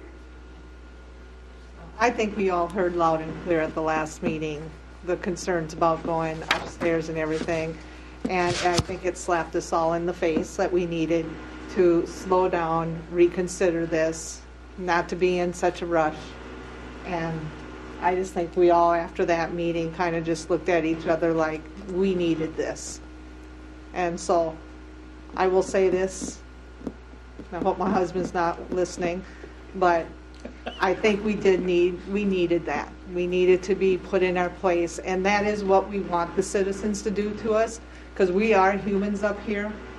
We try to do what we think is best, but sometimes maybe we get going on a path and we need to be just halted and say, hey, have you considered this? Have you thought of that? And that's what I see happened at this time. So I guess right now we'll be talking more about what our plans are, how we want to move forward. But as far as the sale of it, I think we're ready to make a vote on that and make a motion. I'll entertain a motion on Resolution 2020 approving a contract for deed on the sale of property located at 203rd Street. I'll make a motion to approve Resolution 2020-80. Second it. Motion and a second. Is there any discussion? We'll call the vote. George? Landite, sorry. Aye. Shones? Aye. Tell? Aye. Teagues? Aye. Mayor Peterson? Aye. Motion carries. And also at this time, I'd entertain a motion on Resolution 2020-81, the incentive package to go along with the contract for deed. I'll make that motion. Motion and a second. Is there any discussion? Okay, call the vote. Shones? Aye. Landite? Aye. Tell? Aye. Teagues? Aye. Mayor Peterson? Aye. Motion carries. It's been almost 2 hours. I'd like to recess for about 5 minutes. I need 6. Okay, 6.5. Chris is still We've on. only got one hole over there, so. We got Chris still Chris on. is still on, just so you know. He's waiting for discussion. So if any other on that questions. special. Yep. We'll make it 5, Chris. We'll be back with you. Yeah, sounds good. Okay. Not about to stand in the way.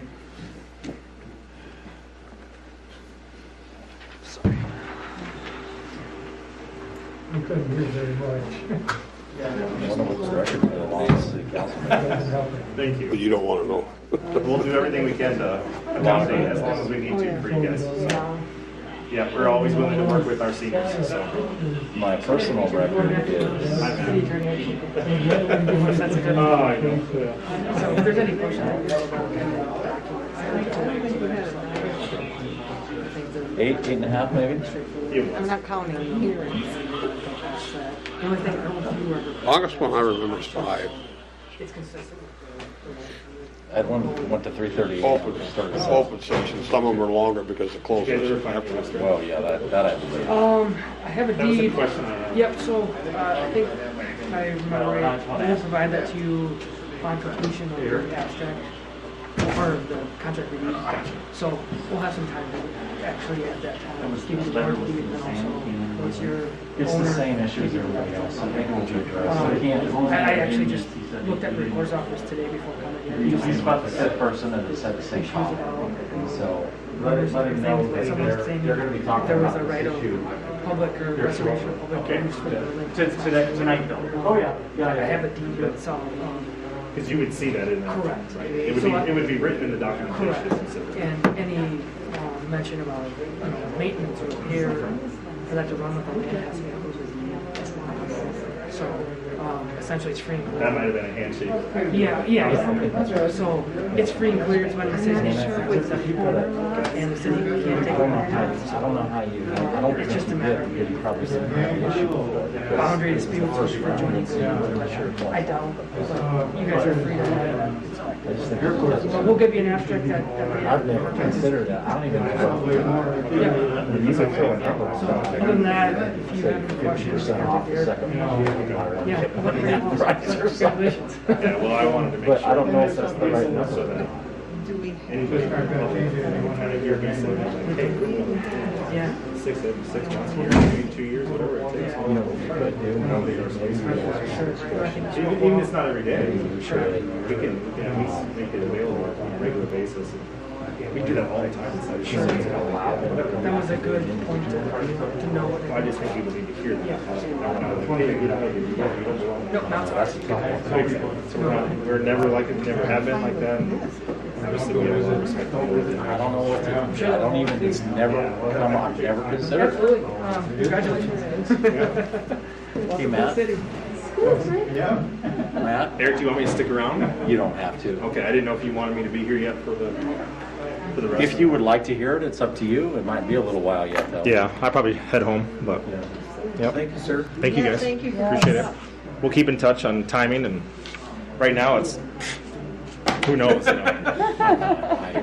The governor probably will say through the end of the year. That's our guess. Actually. Well, I'm almost sure of that. We're actually leaning on not even doing it. We do take out delivery right now, but Now you can just start looking for equipment. yeah, there's a big auction that just came up actually that has Stuff that you unfortunately a lot of restaurants that are getting rid of stuff. Yeah, it's pretty sad actually. There's a lot of places that aren't going to ever open up again. Do we need to A lot of people filing for bankruptcy. I was just listening today that one of the hardest hit is movie theaters. We'll all probably over the check country. that aside. Well, I heard the other day they figure it's like 85% of movie theaters will be bankrupt by the end of the year. Yep, that's what they said. Highest filers of bankruptcy Literally. are movie theaters. Yep. Which is understandable. After the public hearing was closed, They're usually Jeff bigger handed me buildings that I think we're going to take. with bigger utilities. Part of that is I think It's this this is multiple the opportunity that properties if you ever wanted assessment to issue. Okay. This did not, I did not get until after the hearing. single screen movie So I don't know theater. if that would be considered an objection. You buy all their seating. It does say that, but I just literally just got it. Can we pick up the It building? was after, it was after the public hearing With all the was new closed. equipment out there, You technology. guys Make a note of that, just when you receive that. Okay. I'm gonna get that to you. That government, we can deny it. You could have a movie theater. But I think it's gonna be taken care of. Well, there's another option for you. I got the figure 16 properties. If you had the right building structure for it, where it was a straight room, you could do it. Yeah, that's right. So, The question is, what about these corner ones? You know, I mean, Thank you. can you delay a decision on that in any way? I can tell. Yeah, because I got there before you did. It's another $20. All right, let's get our lawyer back in his chair.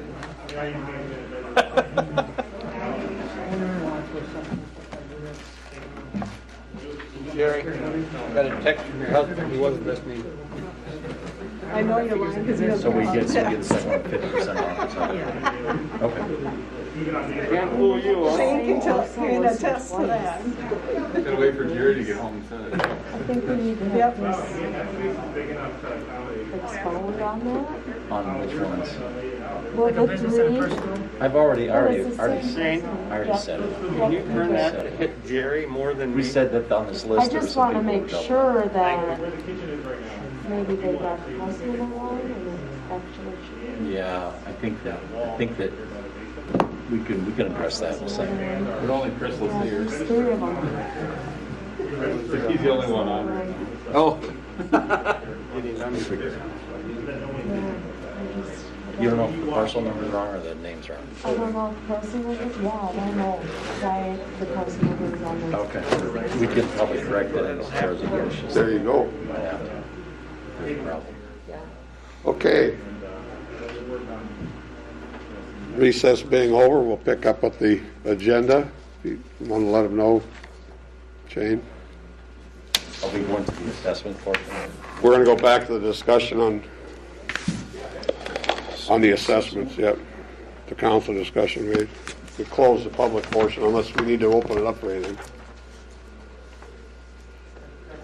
Okay. Oh, Mayor, actually, I would ask you to open it up for one more comment, Okay. just so I get something on the record. All right, we'll open up for one quick comment for the record. Sure. After we closed the hearing the last time, Jeff Carpenter came in with a letter of objection from someone, and we technically didn't receive it in time. However, it's the same objection that you've already received, where this gentleman has 3 properties, assessed $22,500, and would like it to just be $1,750. It's the same issue. And so if you address that issue, you would address his objection in this case. But I wanted to make sure I got that on the record. All righty. And there's one other thing I want to clarify as well. I had mentioned previously that there was 3 properties on this list, and I'm just going to tell you what they are. One of them is 192 3rd Street, and it's listed here twice. One is Lane and Linda Horn, the other one is Southwest Minnesota Technologies, Inc. The second one is Sarah Johnson is listed on here. No, she's okay. She's got -1. Oh, sorry, down here. The next one is 561 3rd. No, that's the same. That's 2 different. Same parcel number though. Which one is the same There's parcel? bottom 2. Oh, 561 3rd Street and 573 3rd Street both have the same parcel number on them. And the last one is it this one here? No. There you go. This one here? And the last one is 224 Emory Street and 236 Emory Street also have the same parcel number listed. Landbow Properties LLC and Matthew Morgan Road. We're unclear because ISG put this list together if those are different properties or the same properties. But what we would ask is whenever you make the resolution that you ensure that we're only going to assess, individual property owners or whatever it is. And I'm wondering if, I don't know if Chris if Chris can hear this or not. Do you have an answer to that question about what the circumstance are for those properties? No, I didn't get those addresses. Okay. And without knowing for sure, I'm guessing Stella got copied down. They are separate properties, but I don't know that. You think they're separate properties? Yeah, they're separate. But like that, we make sure that what gets adopted reflects the council's intent. We can do that. Does that work, Matt? If we make sure that we adopt what the council's intent is, that works, and we can deal with that, in the future as errors and omissions, or would you prefer that this be 100% correct before we do that? You would have to hold another hearing to supplement and change that error. So if you can do that before the 30th, but I don't know if you're going to be able to provide adequate notice to the property owners. No. No, Well, we is can't. is this product the same product that was mailed out to the property owners, or is this just a product for tonight's meeting? Okay. That's the question, is what was mailed to the Well, property was Chris, owners. ask Chris Larson that question. Did you hear that question, Chris? No. The question was, is this list we're looking at what was provided just for this meeting, or is this what was actually mailed to property owners? It's, the base of the list is the same. The columns of the assessment amounts would be different. So the addresses that are listed on there are the addresses you sent to, even if they're duplicated in some cases, the parcel number.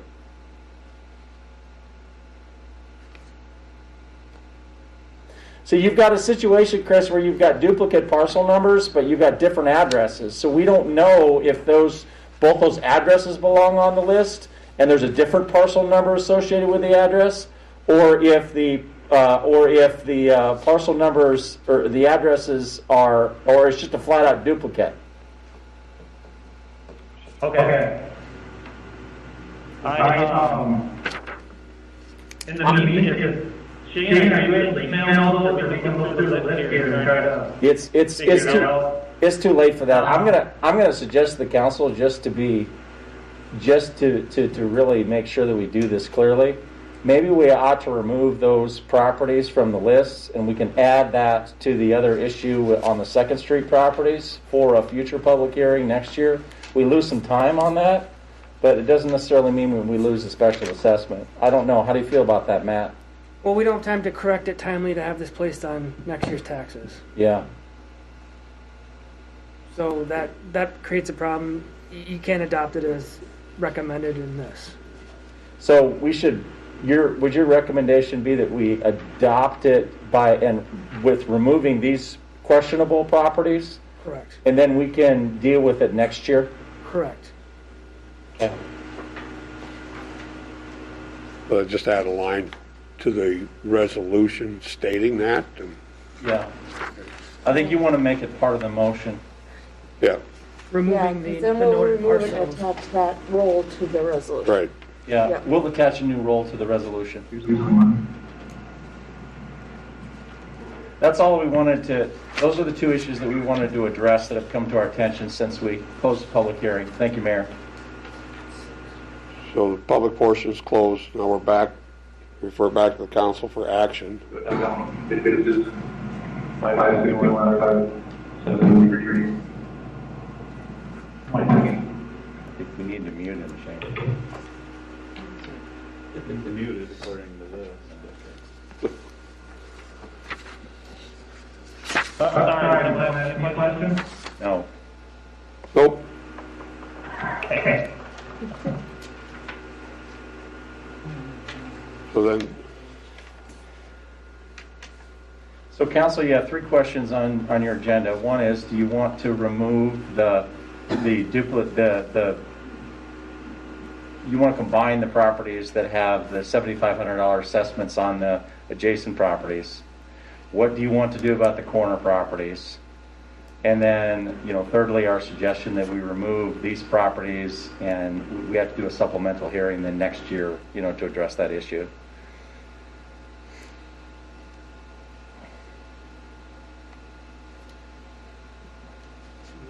The corner properties, and I don't know if I'm dreaming this or what, but aren't they normally the side street, we'll call it, is half price of what it should have been?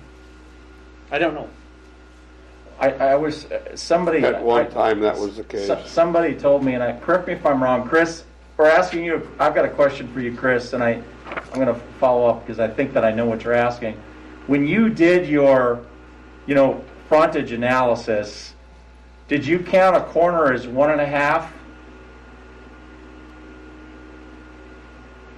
It's not that simple, but essentially, yeah. So okay. If you live on a corner and both sides are improved, you don't necessarily get double the assessment. There's a formula for reducing the footage on one of those sides. So you could if that's the methodology that Chris used, and was presented in the preliminary hearing, what you could do is take the total amount, so 6,500 plus 7,500, and which would be $14,000, $15,000, yeah, $14,000, and you take 25% off of that, which would, I don't know what that math is at the top of my head, and then you would get to a number that's 1.5 as opposed to 2 in that case. So he's already been assessed 6,500, and then you would add 65, the total amount. I'm just going to do the math on my phone. That's where I'm heading. Or you could keep it simple and say that the frontage was done this time at 7,500 and the side was done at 65 and... Cut the second one in half? Well, we got to think about the future. You got 14,000 times 25%. That's $3,500. So what he should be paying is 3,500 times 3. $10,500. So he's already paid $6,500. In this case, we would add an additional assessment of $4,000 instead of $7,500, and then he would be at 1.5 times on a corner. And you wouldn't want to apply that standard to every property, I think, to be consistent. So if there are other ones on this list, you'd want to do that as well, and then do that moving forward into the future as these issues come up. I have no problem with that, but I'll play devil's advocate.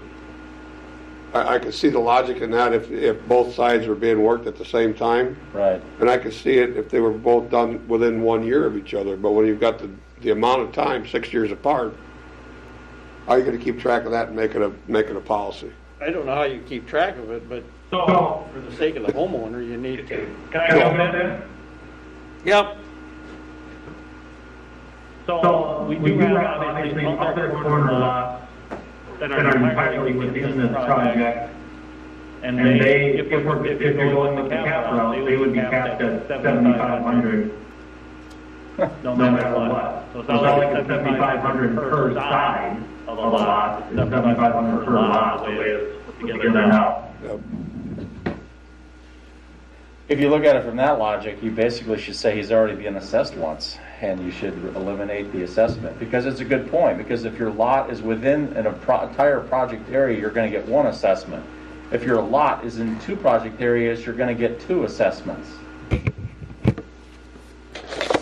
that's why I asked the question about the time in between. Because we'll take a corner lot on a project that was just completed that we're talking about, and they got both sides improved, and the capital rule is 7,500, and that's it. But if you got another corner property where one was done 6 years ago and this one, because I can tell you from the past, I remember the argument, well, I just had this done 5 years ago, now you're assessing me again on the other side. And the precedence was, yep, and here's your assessment. So That's not the property owner's fault, though, that it took 5 years to finish it. It's nobody's fault. That's just the way things fell. There's no fault in this at all, and there's no way to be fair in an assessment at all. You have to be consistent, because there is no fair to it. Because it gets right down to it, it's awful hard. I don't want to be on the records making any.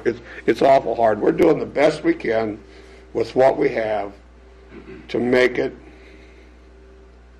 equal to the affected property owners as well as everybody else in the community, because we're all going to pay for this in our rates. One way, shape or form. But that's not equal, because if I have a I'm corner... talking equal for this project, not for... If I have a corner lot and you're doing one now and one in 5 years, I'm going to say do them both now, then I only get the 1.5 assessment. It's not my fault you won't do them both now. Be the devil's advocate. I see where you're coming from, but I'm just telling you what we've done. And it's up to you guys to decide what we're going to do. If we're going to be fair, we have to be fair. I know I said it's unfair. The whole process is unfair. We have to be consistent. That's the difference. So, for this project, during the other hearing, we went through and identified all the corner lots there are 6 non-city lots, because really you can kind of assess the city wherever you want with this amendment. And so there are 6 privately owned lots that would have been assessed on that Fourth and Morgan project. They will all add above the 7,500, and the 6, except for one, was like $228. Just so you kind of know what we're talking about, there were 6 affected properties, with the 6th one being pretty small. And that particular assessment was based solely on frontage, material, and the magic formula, because you had properties on that particular assessment of $400, as he said, and some as high as $24,000. And that's what we're trying to steer away from, because there is no fair assessment. We all as a community benefit from all these projects.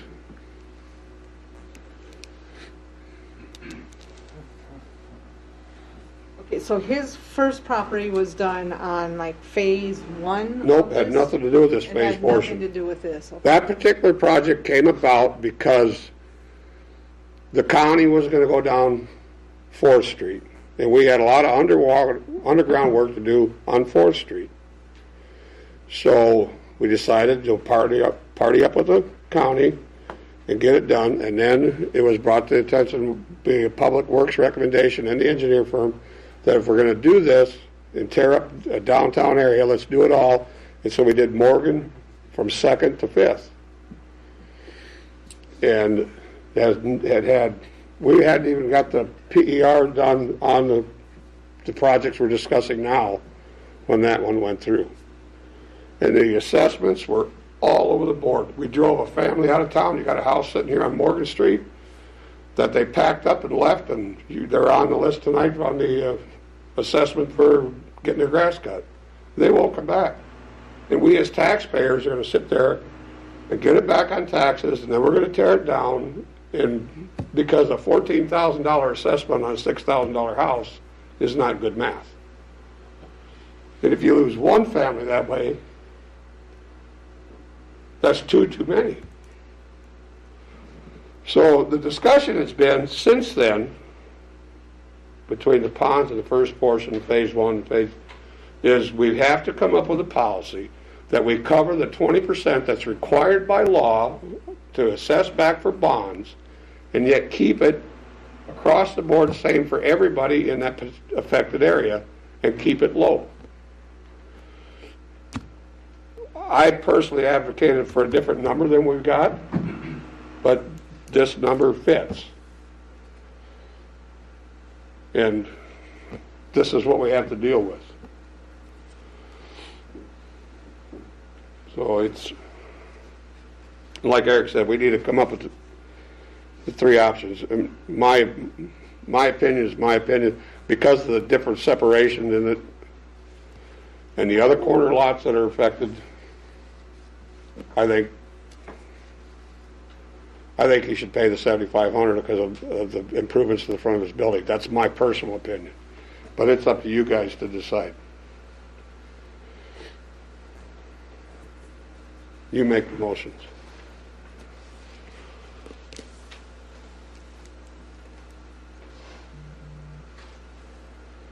And get good at it, because it's not going to get any better. This is going to keep happening until they get this done. Yep. And be consistent.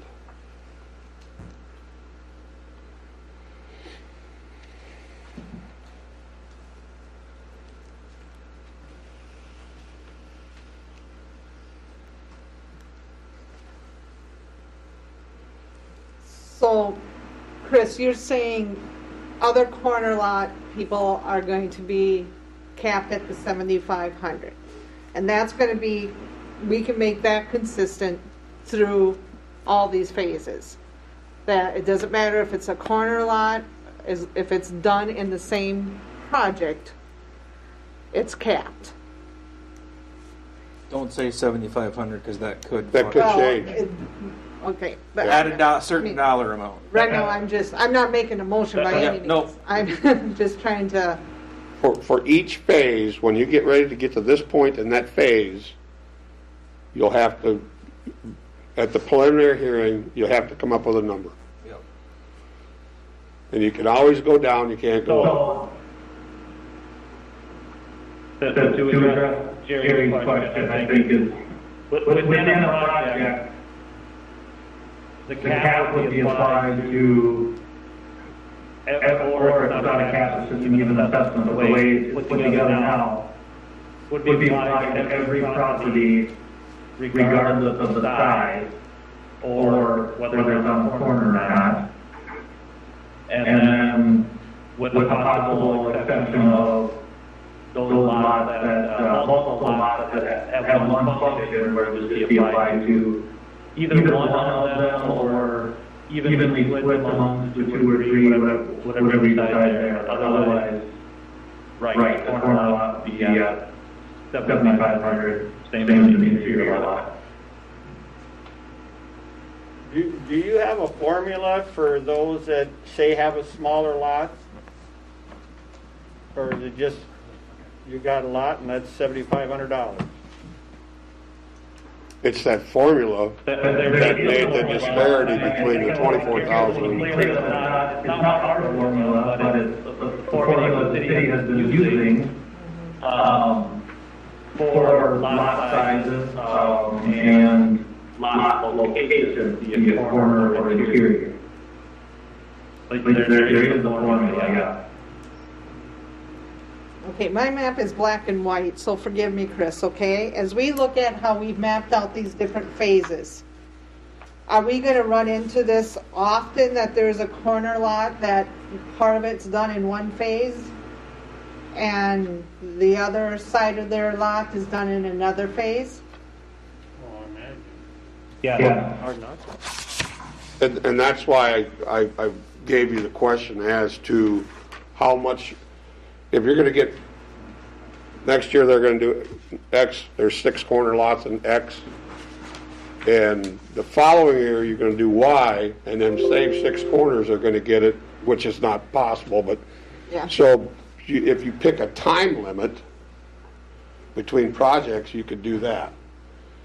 Or you could just say it is what it is, because if you keep your cap reasonable, it'll still be reasonable or less painful down the road.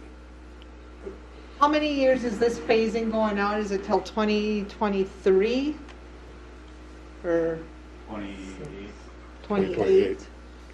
So we'd have Well, 23 is what we have funding obligated for, and then the phase 3B would be a separate funding package, but yeah, I think fall in line with that funding probably 20 years or so.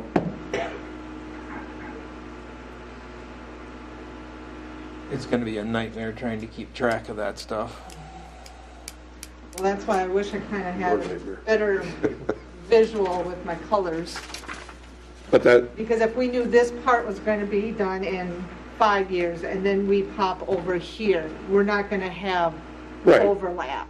right, So we could say if this part's going to take us 4 years to do, we can put that time limit that if it's been done within four years, your second side would be half price or whatever the formula, whatever. it's what, yeah, it's whatever you pick, but it's, Because these phases, you're not going to have the overlap. What with shouldn't. these. Well, I mean, I can't tell by a color, but from memory, these phases are a different time frame. and some of it is all underground and, or re-sleeving too, so it's, that's not a decision that has to be made tonight. The decision that has to be made tonight is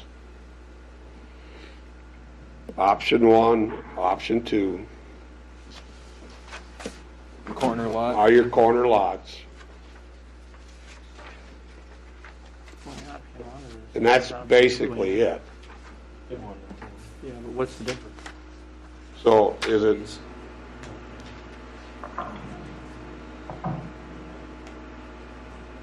which issue you want to tackle first? The corner, there's only been one person with a corner lot that's complained about getting doubled.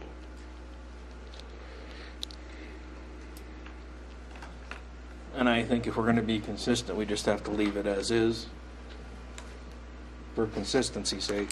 I would agree with that. So I'd entertain a motion to that effect. So, and what's the exact address again? Is that the 198? Yes. If this is correct. So I'd make a motion to leave the assessment at the 7,500 on the 198 3rd Street.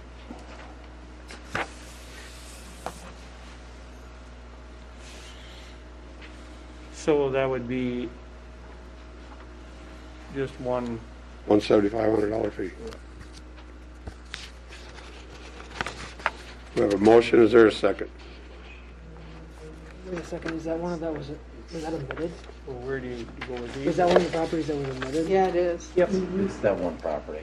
Has the same parcel number as It's the same parcel number 198. ID.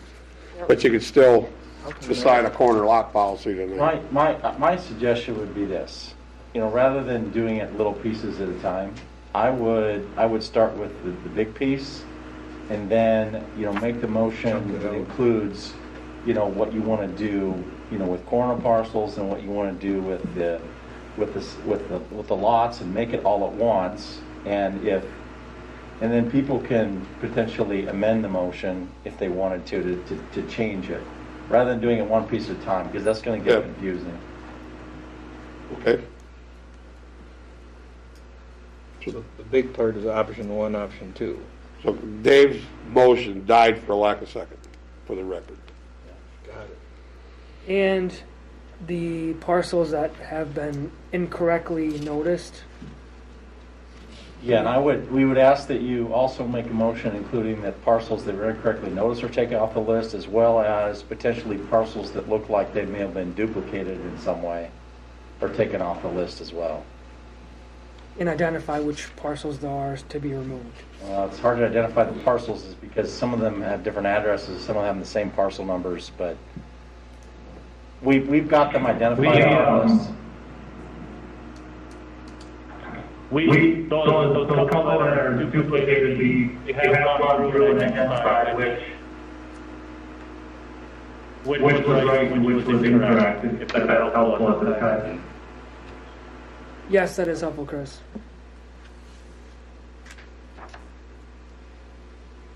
So what is it, Chris?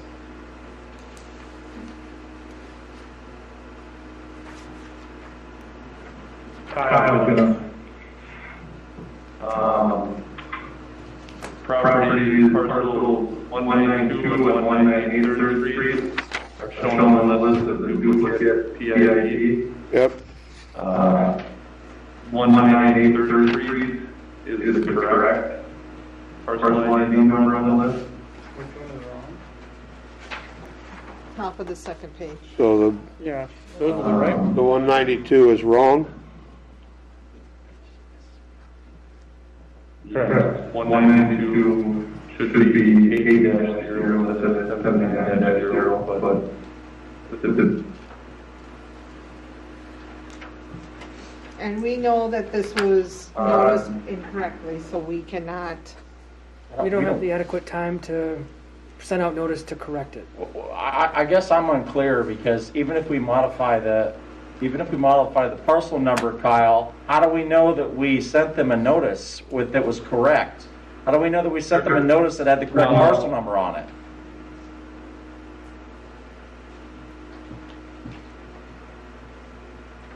Run into this before too.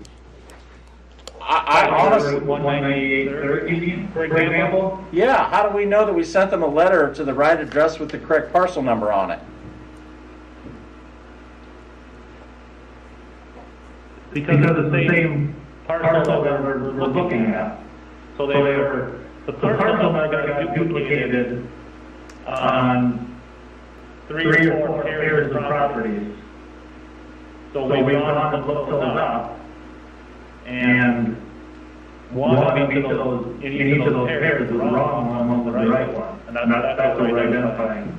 Well, how do we know that we mailed them correctly? We have the mailing list, like the mailing labels we sent out, And that showed the parcel ID?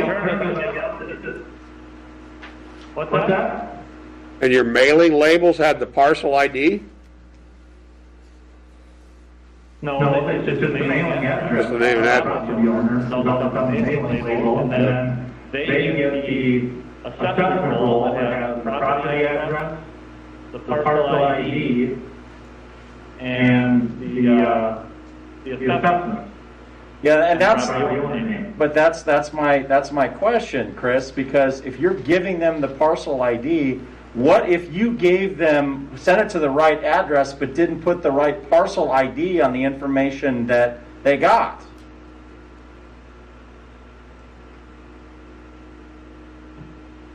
Is that possible? Well, that happened with the three properties, or the three or four pairs of them. Three properties. I don't think Chris is understanding what I'm asking. That's what we're saying. Of the six properties that were part of the duplicated parcel ID, three of them are right, three of them are wrong. Right, and so did you send them a letter with the wrong parcel ID number on it? Incorrect. Yeah. So the three incorrect ones would have gotten the same list of the wrong parcel. Right, and so what I'm. That's a question for Matt. So I guess the big question is, can you identify which parcel was given notice and what that notice said, the parcel ID number, in each envelope that you sent out? Can you identify that, let's for instance, 192, what parcel number that letter that you sent them had included in that letter? Can you identify that? Or is that not obtainable? Yeah, it's obtainable, but I can look up the same assessment roll. The only thing that's changed in the assessment roll is we've added columns for different possible assessment amounts. And that's the only spot the parcel ID shows up. The label, the mailing address label is just, it could be a PO box, it could be, if the property owner lives in Texas, wherever they receive mail according to the county. So you're saying if it's wrong on our paper, what's written on our paper is what was written on their notice. Correct? So if it's wrong on our paper, it was wrong on their notice. Right. So that's three properties. Okay, so Between 192 and 198 3rd Street, 192 is the incorrect one. okay, so that one has to come off. What are the other Right. ones? And the second page at the bottom. I have the other two. And Next page down. The next incorrect one is 573 3rd Street.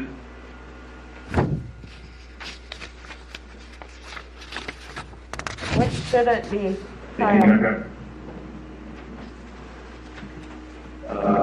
The correct PID that I was seeing was 41223-0. 1, 2, 3. Okay, so now my question's going to be with that, because that's a combined, it's the same owner for those two? But they haven't combined the property as to one. No, but depending on what we decide for our option, if we would decide just hypothetical, option 2, Yeah. we would still be able to include that one, because it wouldn't matter, because we were combining them as far as what the assessment would be, correct? Yes. Correct. I'm Yeah, we were asking if that's looking at if it legal. was going forward option 2, we would remove the incorrect one, and like with option 2, we would not add that back in on a later date.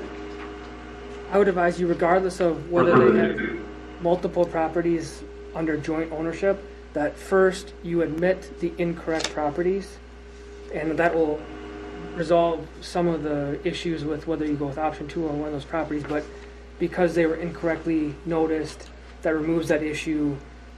I would advise you to do that first. So the 3 properties that were incorrectly noticed, you remove those from the assessment. Okay, so what's the third one? The third property is 90 feet down. The bottom property, 236 Emory Street.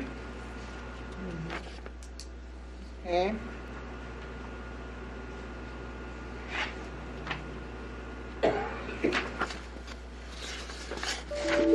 Why can't we get this straight before we have to figure it out? Yeah, no kidding. I mean, why can't you do your work, get this straight to us before we? They're not even on there. Oh, It happens every time. well, It's what good, happens. because I'm starting to get irritated. That's what happens when you sit and stare at cells. I hear your frustration, George. I think we just got to get through it, and we'll figure that out later. Trying to do something that don't make sense. No, you said 236. 236 Emory Street. Yeah, that's down here.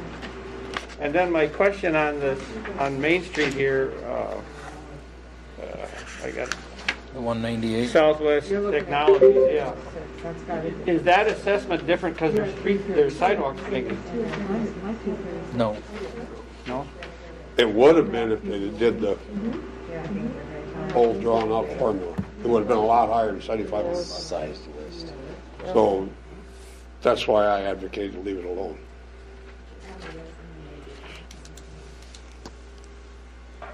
So we got 3 properties that have to be removed from this list for sure.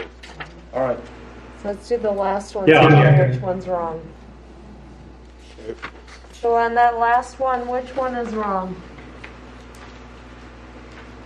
On a 236 Emory, Incorrect. Yes. 236 Emory. because it has the same PID as 224 Emory. Yeah. And what's the correct parcel number? The correct PID was 4105. 105. Yep.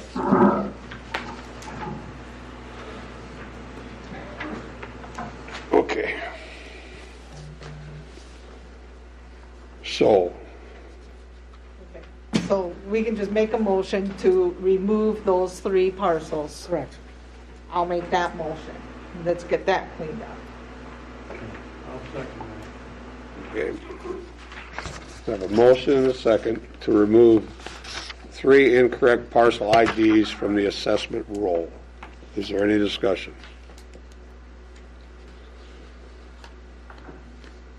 Call the vote. Landau? Aye. Paul? Aye. Jones? Aye. Teagues? Aye. Mayor Peterson? Aye, that motion carries. Now we're back to, I'll make a motion that we go with option 2 for the allocated evenly per property function.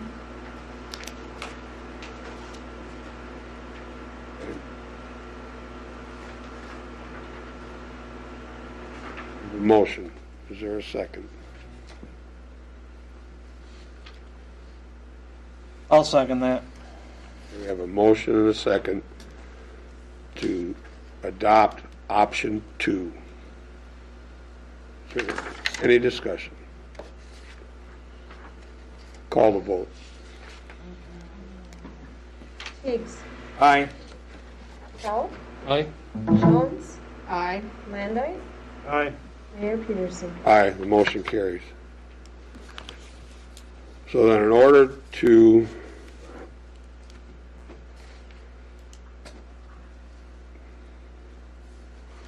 you just have to put a corrected line and a corrected assessment roll on the resolution 2020-78. Yes.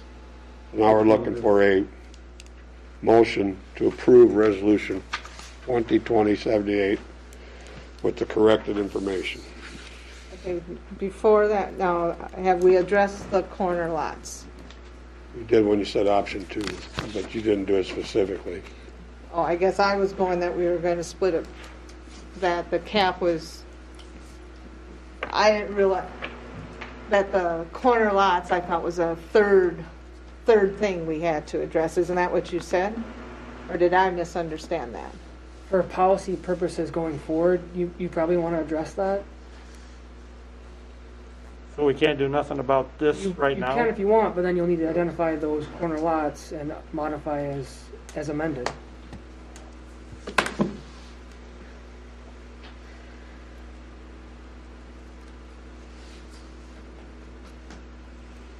I'll go back to making my motion that we leave the corner lots as they are currently.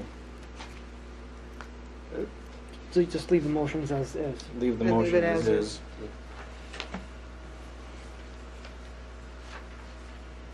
So we're leaving Jerry's motion as is and everything's fine. Yep. Okay, question. Is it time to do that?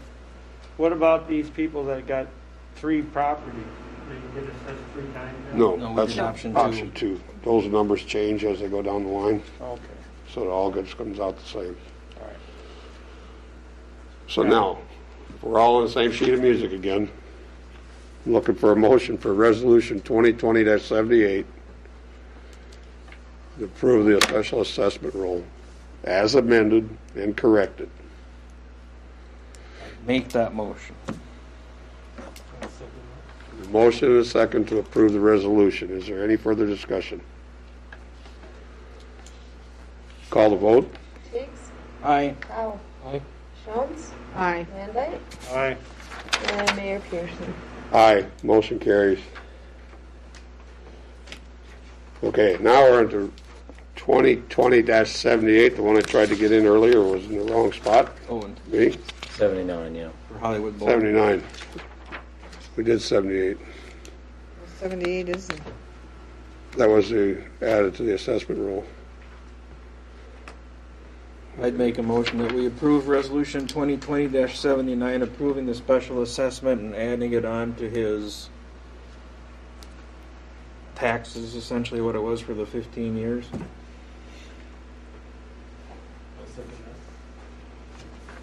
Okay, motion and a second. Under discussion, I'm sitting here looking at the resolution for the infrastructure improvements for Hollywood Ballroom, and it says resolution number 2020-78.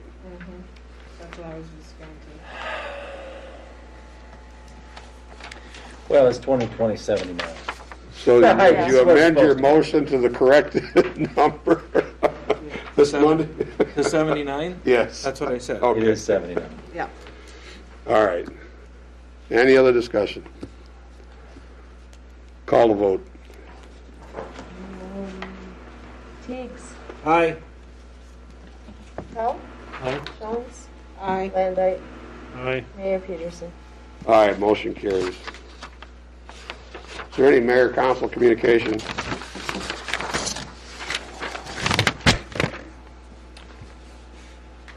I'd just take the opportunity to thank everybody that showed up tonight for the public portions and all this stuff.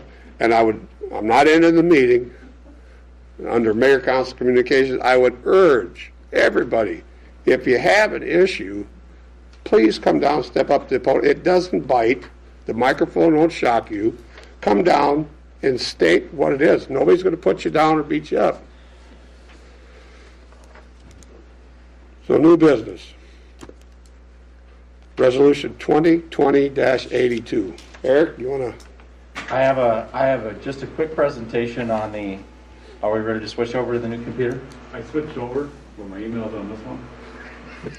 I have it on the server somewhere, I can grab it. No. I tell you, it's just the night tonight. Yes, it is. I'm tired of this thing. I do have it on my, See, I got access to the shares. I don't have it there. Just let me do it. I already figured this, I would have pulled it up earlier if I emailed it to myself earlier. So I had to screen- Unless do you have a jump drive? Do you have a jump drive on you, Diane? He's looking. No, I do not.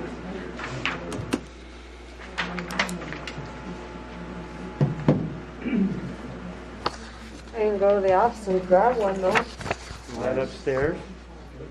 She's young. Can I ask a question? Yeah. Well, step up and while we're feel some dead time here. So before, I'd like to have this resolution read into the record so that everybody in the city knows what it is in town.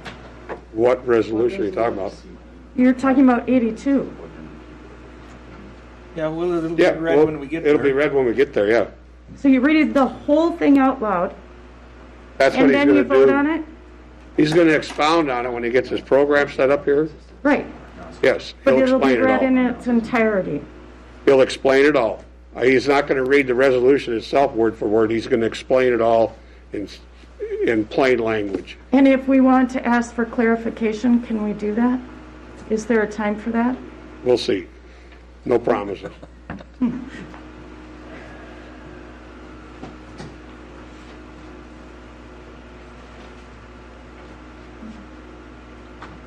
You're all done then, Mr. Mayor, with special assessment stuff? Yes. Yes, sir. How good are you? Okay, thank you.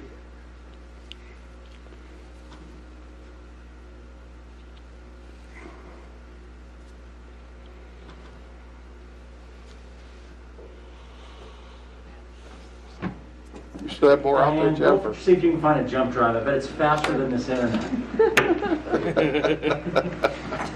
Would there be any way, Tony, that we could jump ahead to the survey? Because I think that's what That's most what he's of getting ready to do. Pull up. Well, by golly gee.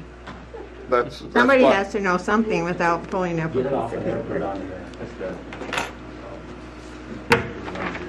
It's just one of them Mondays. Welcome to my world, No Becky. wonder you're crabby sometimes, Tony.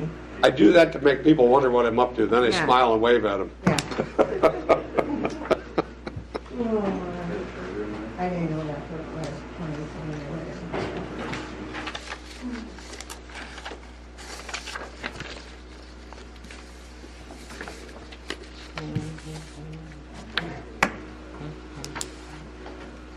I,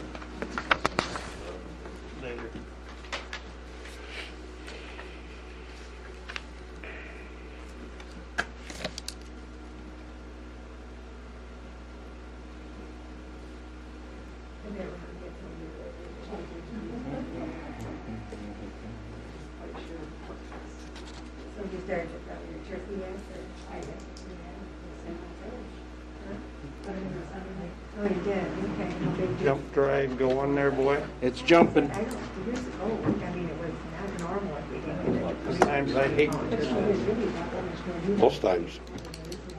It just got different parts.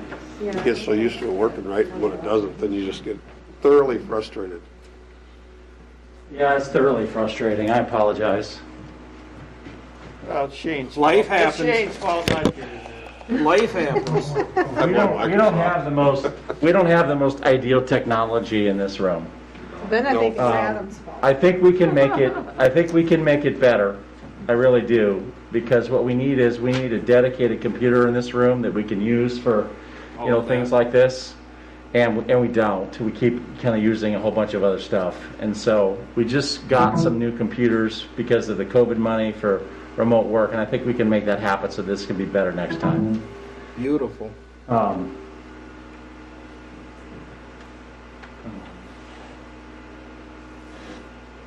The more you rush it, the slower it goes, it seems. This is the way that it's always works.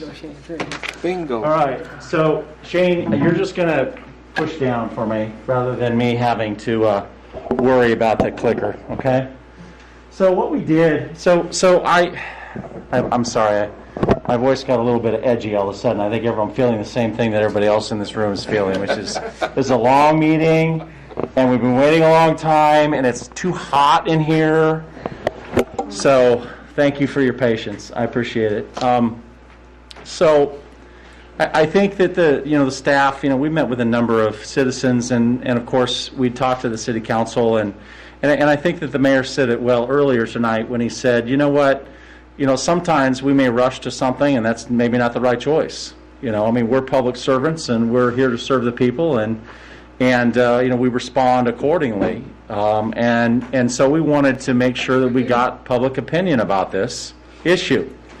And what I want to tee up this resolution a little bit, because the resolution is going to be directing staff to not only put some money into a community center of some kind, some community facility that has yet to be defined, but also to work with a committee of citizens to help make that happen, and also put a deadline on it, because someone said to me once in the last week, geez, if you're going to do it, put a timeline on it so that you'd actually get something done.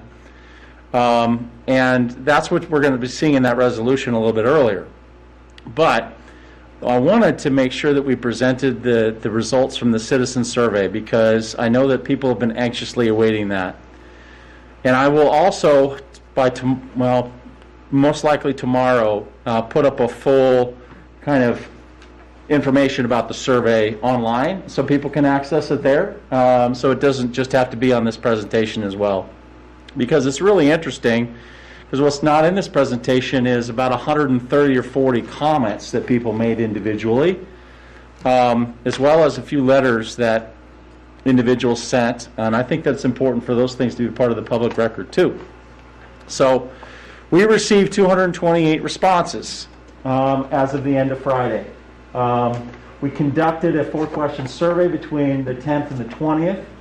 We distributed it in the local paper, the Shopper Plus, and it was online as well. Go ahead and flip the next one. There's a couple caveats that I think are really important. We did not do any random sampling for this, which is what you would normally want to do for a survey. We didn't have time or the resources to make that happen. So in reality, although it's a lot of people for a community of our size, we don't know whether or not for sure this is the opinion of the community. We only know this is the opinion of the 228 people that responded. And it's a little heavy on the senior side. I think that's because those people are most interested in the topic. And so when you have that kind of self-selected person choosing, it's not really random, but it's good information regardless. Next slide. So what did the survey say? And this is just the raw data itself. I didn't change it or weight it in any way. So the age part is really kind of one of the more interesting parts of it, because it shows some significant differences of opinion in the community, or in this survey. So about 20% of Tracy's over the age of 65. That's right out of the census data from 2010. But about 33% of the survey was seniors. So like I said, a little heavy on the seniors. We're not getting many people under the age of 25 in this survey either. I'm not sure that people under the age of 25 care to fill out any surveys at all. But we didn't specifically ask them either. And so just so you understand, really that's kind of what this looks like. So really it's a survey that represents the opinions of these 228 people, 25 and older in the city, weighted towards the seniors. Next one. So the first question was, what kinds of community facilities would you like to see in Tracy? And the biggest one was a senior center. So 68% of the people said they want a senior center. 63% of the community said that they want a community center. And 37% an indoor recreation center. Now, this is interesting because there's some significant differences on age, which is, I think, the next slide. Yes. So I get kind of excited about this kind of data. But, so if this is your age groups here, and what percentage of them said this is something that they wanted? So the red line is a senior center. 18 to 24-year-olds, there weren't many of them in the survey, but only 10% of them thought that was really important. And that number, that red line, goes on up to, if you're over the age of 65, 90% of you think it's important. Same thing with indoor recreation center. If you're younger, that's a really big number, and then it goes all the way down again, to older. So what you've got some very different opinions about what kind of facility and the needs are in the community based on your age. The thing that's interesting, and this is the thing that I really want to impress upon you, is that when you think about a community facility, a new one, you want to make sure that it has support across the entire community. I don't think just one group or another, then people are going to wonder why you're doing it.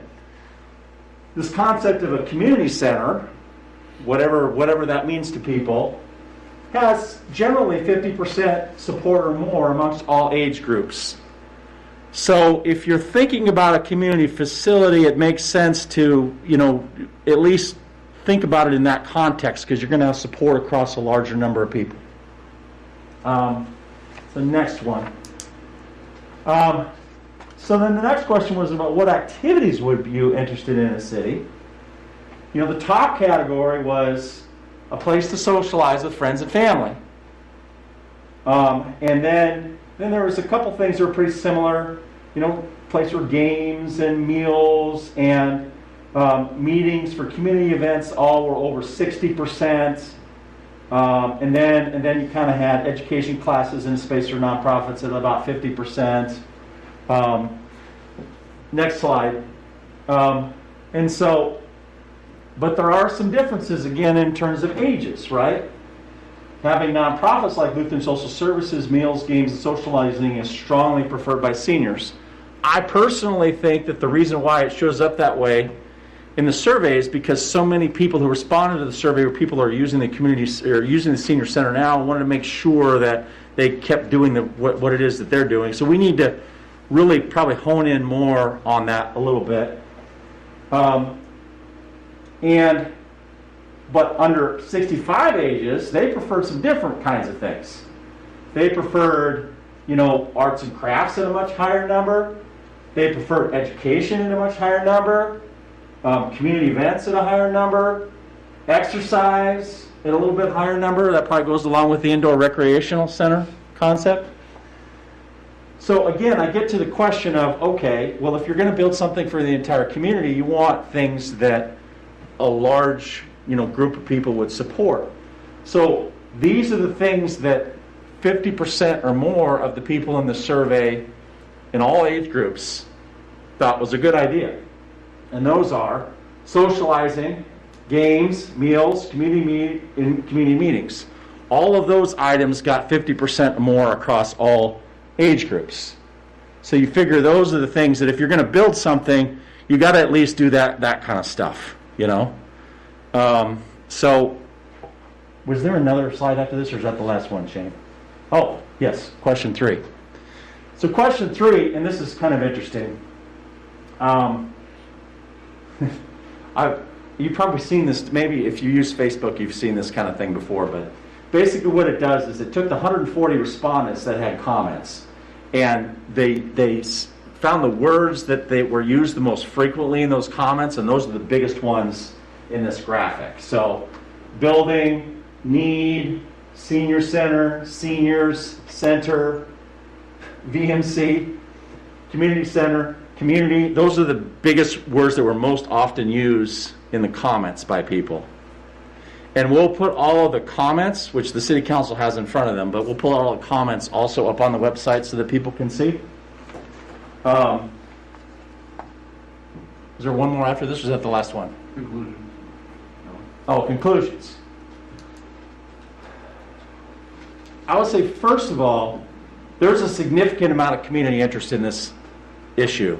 Obviously, if you've got 228 responses, I don't care if it's representative or not. We don't know, but it's a lot in a community of this size.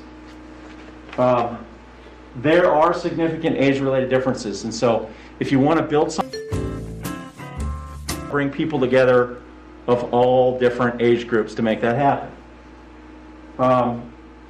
I believe that we should work with the community to investigate these options to replace the multipurpose center. I think that's the only way you get buy-in. And I do think we need to have some outreach to get opinions of younger residents and seniors who don't use the multipurpose center. I'm not sure how to do that exactly, but I think there's ways to do that to get other people's opinions in there. And I think that, and I kind of already said this before, but I think a new facility should focus on the common needs of all of these community groups and demographics.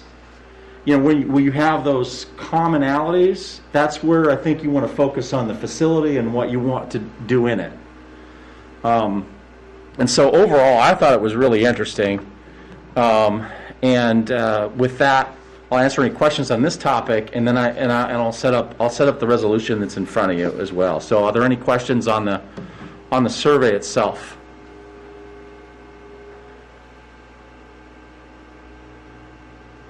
Okay, no questions on the survey. So what you have in front of you is a resolution.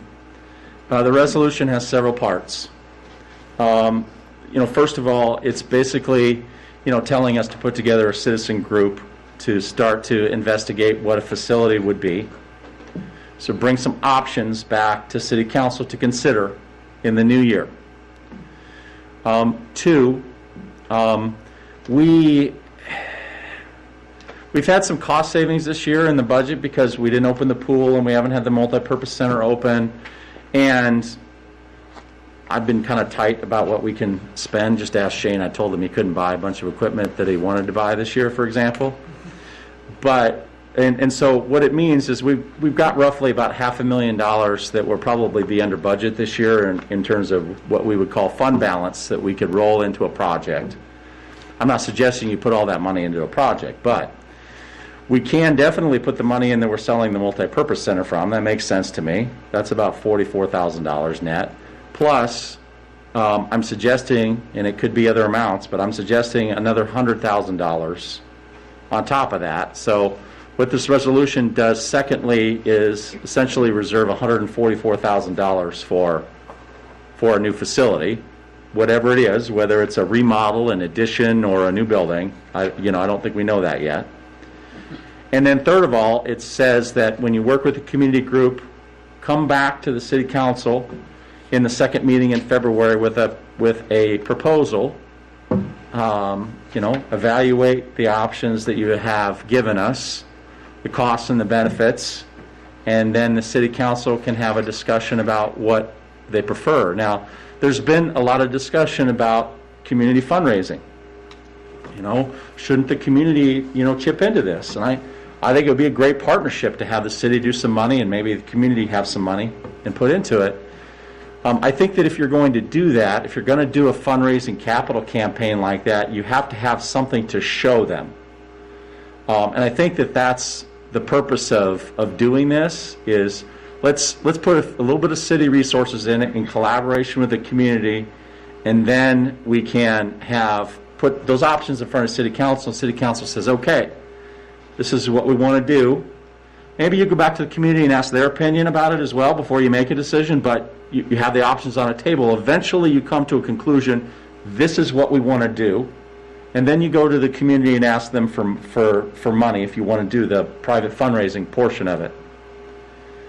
I think that's the process that you go through. This is going to take a while. We can report out some information in February, but you're not going to have the facility overnight. You already heard, Pete Bierman earlier tonight say that they could open their doors for some things. There might be some things that we could do as well on a temporary basis if we thought through it, because I think everybody hears loud and clear that socializing, particularly for seniors, is so important, and it's really hard right now because you can't get that same social outlet that maybe you should because of COVID, and I personally understand it because. I'm just going to say personally, I made the choice that I'm not going anywhere for Thanksgiving. My family's in Colorado, and I'm staying here. And everybody's having to make these tough choices right now, and that's unfortunate. But it's an opportunity to also pause and think about what we want as a community. So that's kind of my setup for the resolution. Staff heard you loud and clear, as well as the community, that we did not want to do the second floor of the VMC, and so this first resolution tonight sets up the process for how we're going to move forward. And I'd be happy to answer any questions. And Mayor, I don't know if you certainly, I think some people also want to maybe make some comments about this as well. So are there any questions for me? Any questions for Eric? Okay, thank you. Hearing none, then I'll open it up for public comment. Like before, it's not getting any earlier, so if we can keep it short, it would certainly help out for everybody. Well, I always have an opinion. It's maybe not always the right one, but I'm really impressed with the survey. I'm a little disappointed, I guess, in the quality, or not the quality, the quantity of the people that responded. I will say that. Even, a big number, it really is. well, I personally don't think that myself. I'm kind of proud of my community, so I'm disappointed in that. But unless I read what or just misinterpreted what you were saying, I think some of the younger folks were thinking along the same lines as the seniors. As far as, I've always said that our community is fundraised to death. I mean, whether it be for church, whether it be something at the school or whatever. So I'm excited about the fact that you might pledge or come up with that $144,000 that you'd be able to set aside towards a community center. I think with that positive point to be put out there to the community, I know when we had one of our gatherings, you mentioned about some grant money and stuff that we could apply for. I kind of like to see us do some of that stuff, not go out to the community to ask for help, but I don't want to start out there. I would not want to start out there. I would like to take the money that you're talking about and then see what we can do with some grant writing. You know, maybe in a half year from now we'll have all the money that we need. Take another year and a half to build a building. And in the meantime, do find that spot, whether it be in the gym or wherever it might be. We just need to have a place to go when we're able to go. So that's my 2 cents. Becky? Anyone else? No. Yeah, I'll make it short. Promise. That's what you used to say in class. Yeah, right. It's a rough crowd tonight, Ken. I'm telling you. I know. Been there already, so Yeah. it's not the first time I heard that.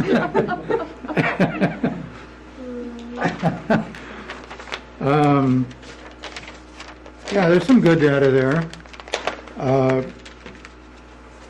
Like I said last time, keep in mind it's the first shot.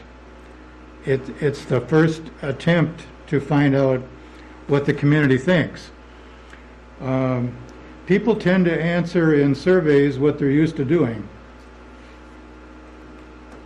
And so if you want them to think about new things, they tend not to put that in the survey. But if they can warm up to the idea a little bit, some of them begin to think, yeah, that's not a bad idea. So just kind of keep that in mind in terms of the data that you see up there. And I think we have some room for growth on the part of people in terms of what they may want to do or not want to do. But I think you can see that this new facility doesn't only have to be a place to play cards. And I think that's important. And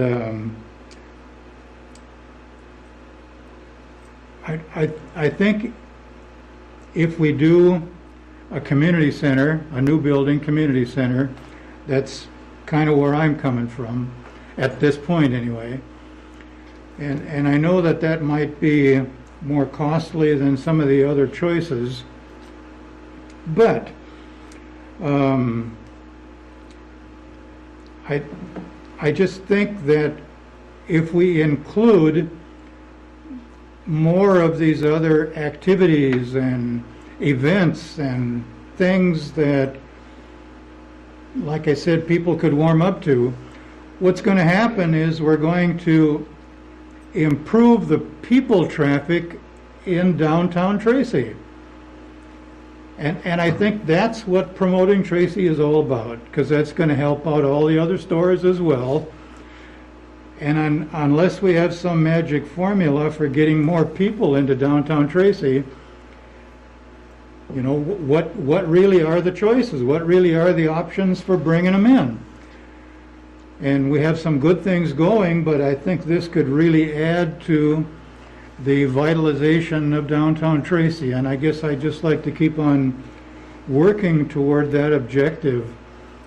And like we said before, I think we have an opportunity at this particular point in time to get that done. And I know that some people are concerned about having a place to go. You've heard that already tonight. And I just think those kinds of things can be worked out. I don't think that that's an end-all problem. And on a temporary basis, I think we can get that figured out. So, you know, we need to look at cost. We need to look at square footage. And we need to look at the usefulness of the facility. And that's kind of my three things. And if you have too small a space, obviously there's a lot of things you can't do. So, you know, I think we need to have enough space for things to happen. And so that's kind of my thinking on why a new facility is going to bring more people into town than simply a remodel. But I think we have time in the next few weeks to talk about all those issues and to compare all these things and give everybody a feel. And I really think that when we start talking about the usefulness and the user friendliness of the facility, that people can really make a choice as to whether that's something they want to spend some money on. Thank you. Thanks, Tim. Was that short? No. Was that 2 minutes? That's 2 minutes. Probably didn't time it very well. So this time I'm coming with feedback from people I've talked to. And I'd like to push back a little bit, which is kind of my thing anyway. So talking about a new facility versus remodeling. Let me give you an example. You've got this building here, and you all know what we use it for already. You've got space right next to it off that side, and you could add a component to it that ties into this building. You could make it a couple floors high. You can use that whole square footage there, unless there's some rule.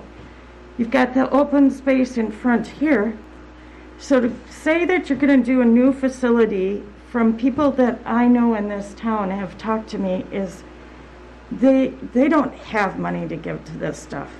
They're still trying to put food on their table and pay their bills, let alone improve their homes and clean up their yards. They're overburdened. Now maybe there are some wealthy people in town that are willing to put into a city or into a building. That's great. But I wouldn't go there first if you want to get buy-in from people to this idea. And I would suggest that you look at adding on an addition over here, or revamping here, but staying in this place, because when I see new facility, I'm seeing big bucks, and I think people will react negatively to that. But if you want to talk about expanding something we've already got going and adding additional space and potential resources, and where they can do all of these activities that are up on this wall here, or whatever they find in the survey that's most important. So I'd like to put that out there. The other second thing is that you guys would call it one thing. Come up with a name for it and call it, because we've got multipurpose center, senior center, future facility, and there's one other one, community center.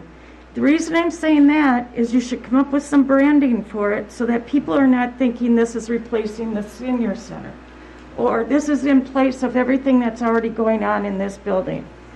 You know what I mean? Come up with one concept or one title of what it is. And then you can bring in those other pieces underneath. Then you've got people getting a vision instead of piecemeal this and this and this. And the last thing is, as Becky was saying, grants. Go for those first. You know, try to savings here or combining this or before you go asking for money. Because I just think it's going to be a tough sell because we've already got meeting room space in town. We've already got playground space. Just going down that survey, we've already got meeting, you know, where you can have arts and crafts and classes and all those other things. So I think that's probably just it because I've said enough tonight. Oh, Thank you. bring the kitchen downstairs.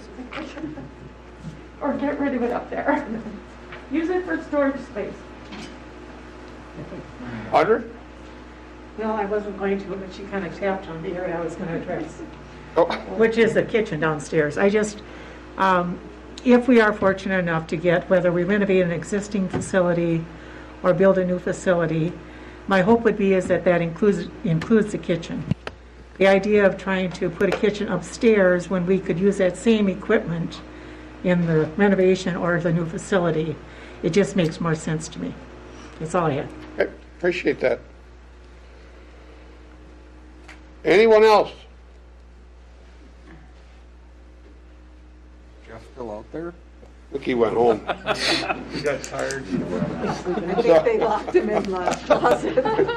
That being said, I'll entertain a motion for resolution 2020-82, directing the administrator to explore options for a new community center location and restricting some money for that purpose.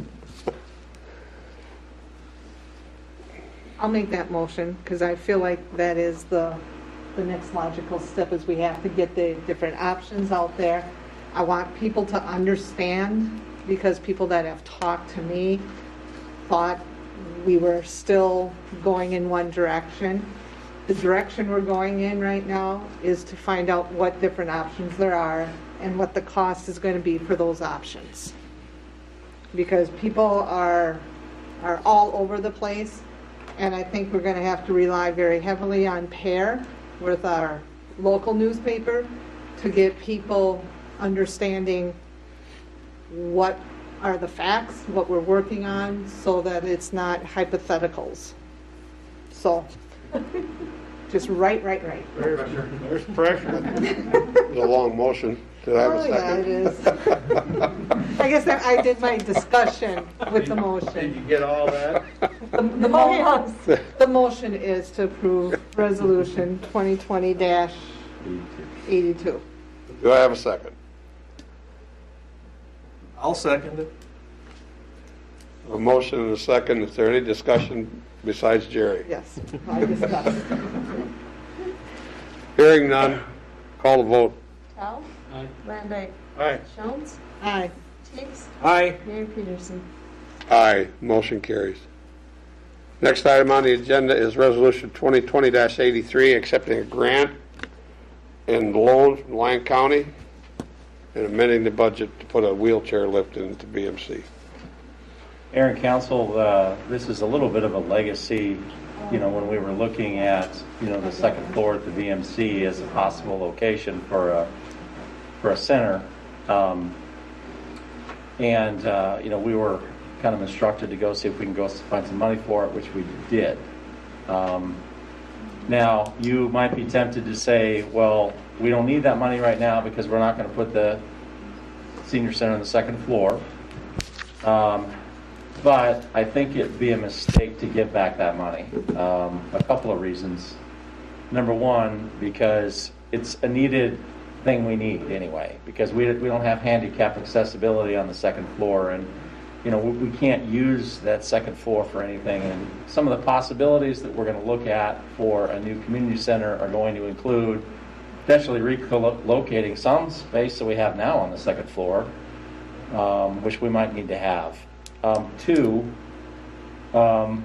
we've had some situations in the past where we could have gotten more tenants in this building, specifically if we had a second floor elevator. We were approached by the state of Minnesota a few years ago about putting some of their staff here downtown, which is jobs in the community. We couldn't do it because we didn't have accessibility. So it opens up a lot of opportunity when you have accessibility. And the costs, we're going to be able to accomplish this for a fraction of what it would normally cost because of a $40,000 grant and a $15,000 no interest loan from Lyon County. So I think it's important to do it. And I think secondly, I think Lyon County's really stepped to the plate, recently with, helping us with things. And I think if we, start to say, no, we don't want that, then that's going to be more difficult to get money down the road. So that's the other consideration. And it was on the front page of the Marshall paper too, which shocked the heck out of me. Is there it was a slow news day that day, I'll tell you. Is there a timeline when we need to use that money? I mean, do we need to start the project by March 1st or something? There's no timeline. I know that there probably is less of a timeline now because, of taking the pressure off from the last action. They did not say we had to spend it by a specific time. We can hold on to the money and reserve it for, that future purpose. The other issue is that I know that the school district has been a bit anxious about us doing construction while they're here at the same time. And, we're not going to be doing some of that. If we could wait till a time that makes more sense. Now, it's possible that the school district will be wanting to, go online again now at some point. So maybe there's a good timing. But if they were to stay here in this facility, maybe we wait till next summer to do it. Maybe we plan ahead and think about how we're going to do it if it's in conjunction with some other part of the building. But we don't have to spend it right this minute. And we need that. I mean, they have, the ninth graders couldn't go upstairs. That's why the eighth graders went up there, because they have children that can't access steps. I wasn't aware of that, but yeah. It's at least one win out of the whole thing we started for, and still get to use that second floor and make it more accessible to everybody. So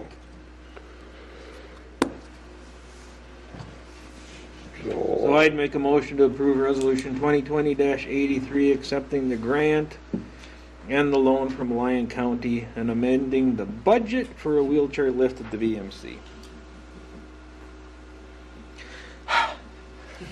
I'll make that second, but then I want to discuss. Oh, dear Lord. We have a motion and a second. Jerry, you have the floor. I just want to clarify that this is the $84,000 is the lift, electrical, construction. It's for the whole kit and caboodle. Yes. And then this lift isn't one that they have to hold. I was trying to read on the quote. It says it's electrical, but I mean, do they have to hold that button in, like the one at the library? I'm going to answer the first question first, because the first question is an easy one. Okay. Yes, it's an all-in price. It's about $1,800 more than the last time I told you, but that's because we discovered there's some asbestos over there, and so we had to do some asbestos mitigation in order to make it happen. But yes, it includes the lift, the installation, the asbestos removal, the electrical, and the engineering associated with making sure that it can work in the building. It includes all those things. That's an all-in price. So what? Let me answer the second question, because I was thinking about it while I was talking. I would be tempted to say that it's the same company that put in the wheelchair lift at the library, and the one that I went on, you had to hold the button. What I don't know is that something that's required for that, or can we get something different? That I don't know. I would have to investigate that a little bit more. I didn't ask them specifically on that, if that was, you have to hold the button. I know that some people are concerned about that, but it's mostly because it's just confusing, because you expect to push the button and for it to go, and then you push the button and it doesn't go. You're like, what's going on? You got to hold it, So. Find out about that. I can find out more about that. Any other discussion? Well, you said the engineering to put this in. Yeah. What if we have I guess it's going to take quite a bit more because of the engineering. I'm going to defer that to Shane, because I think they've already done the full engineering report on it, but. Yeah. They looked thoroughly, they came down and looked at the building, they've done in deposits, they had all the plans, they scanned them all in and overlaid it to their software, and they found everything that could become an issue before it all means. Like any other remodeling project. In other words, That's why I'm asking. You might not. In other words, George, we've already done the engineering. It's not like this is the engineering quote. We've done the engineering in order to get the quotes and the rest. So actually, in reality, we've already spent $3,000 or $4,000 on this project anyway.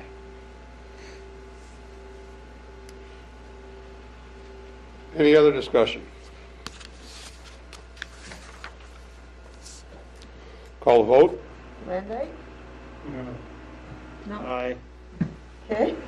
Jones? Aye. Tell? Teigs? Aye. Mayor Peterson? Aye, motion carries. Matt, have you got anything for us? I do not, Mayor. Oh, you want to go home? I just told him he didn't have anything to say. Hey, let Jeff out. He got out. I'd entertain a motion to adjourn then. Motion to adjourn. We'll get those, now we're going to go. Maybe this one. There's no Somebody seconded. Second. A motion and a second to adjourn. All those in favor say aye. Aye. Opposed? You can stay. Thank God I don't have to work tomorrow. I'm really sorry about the situation with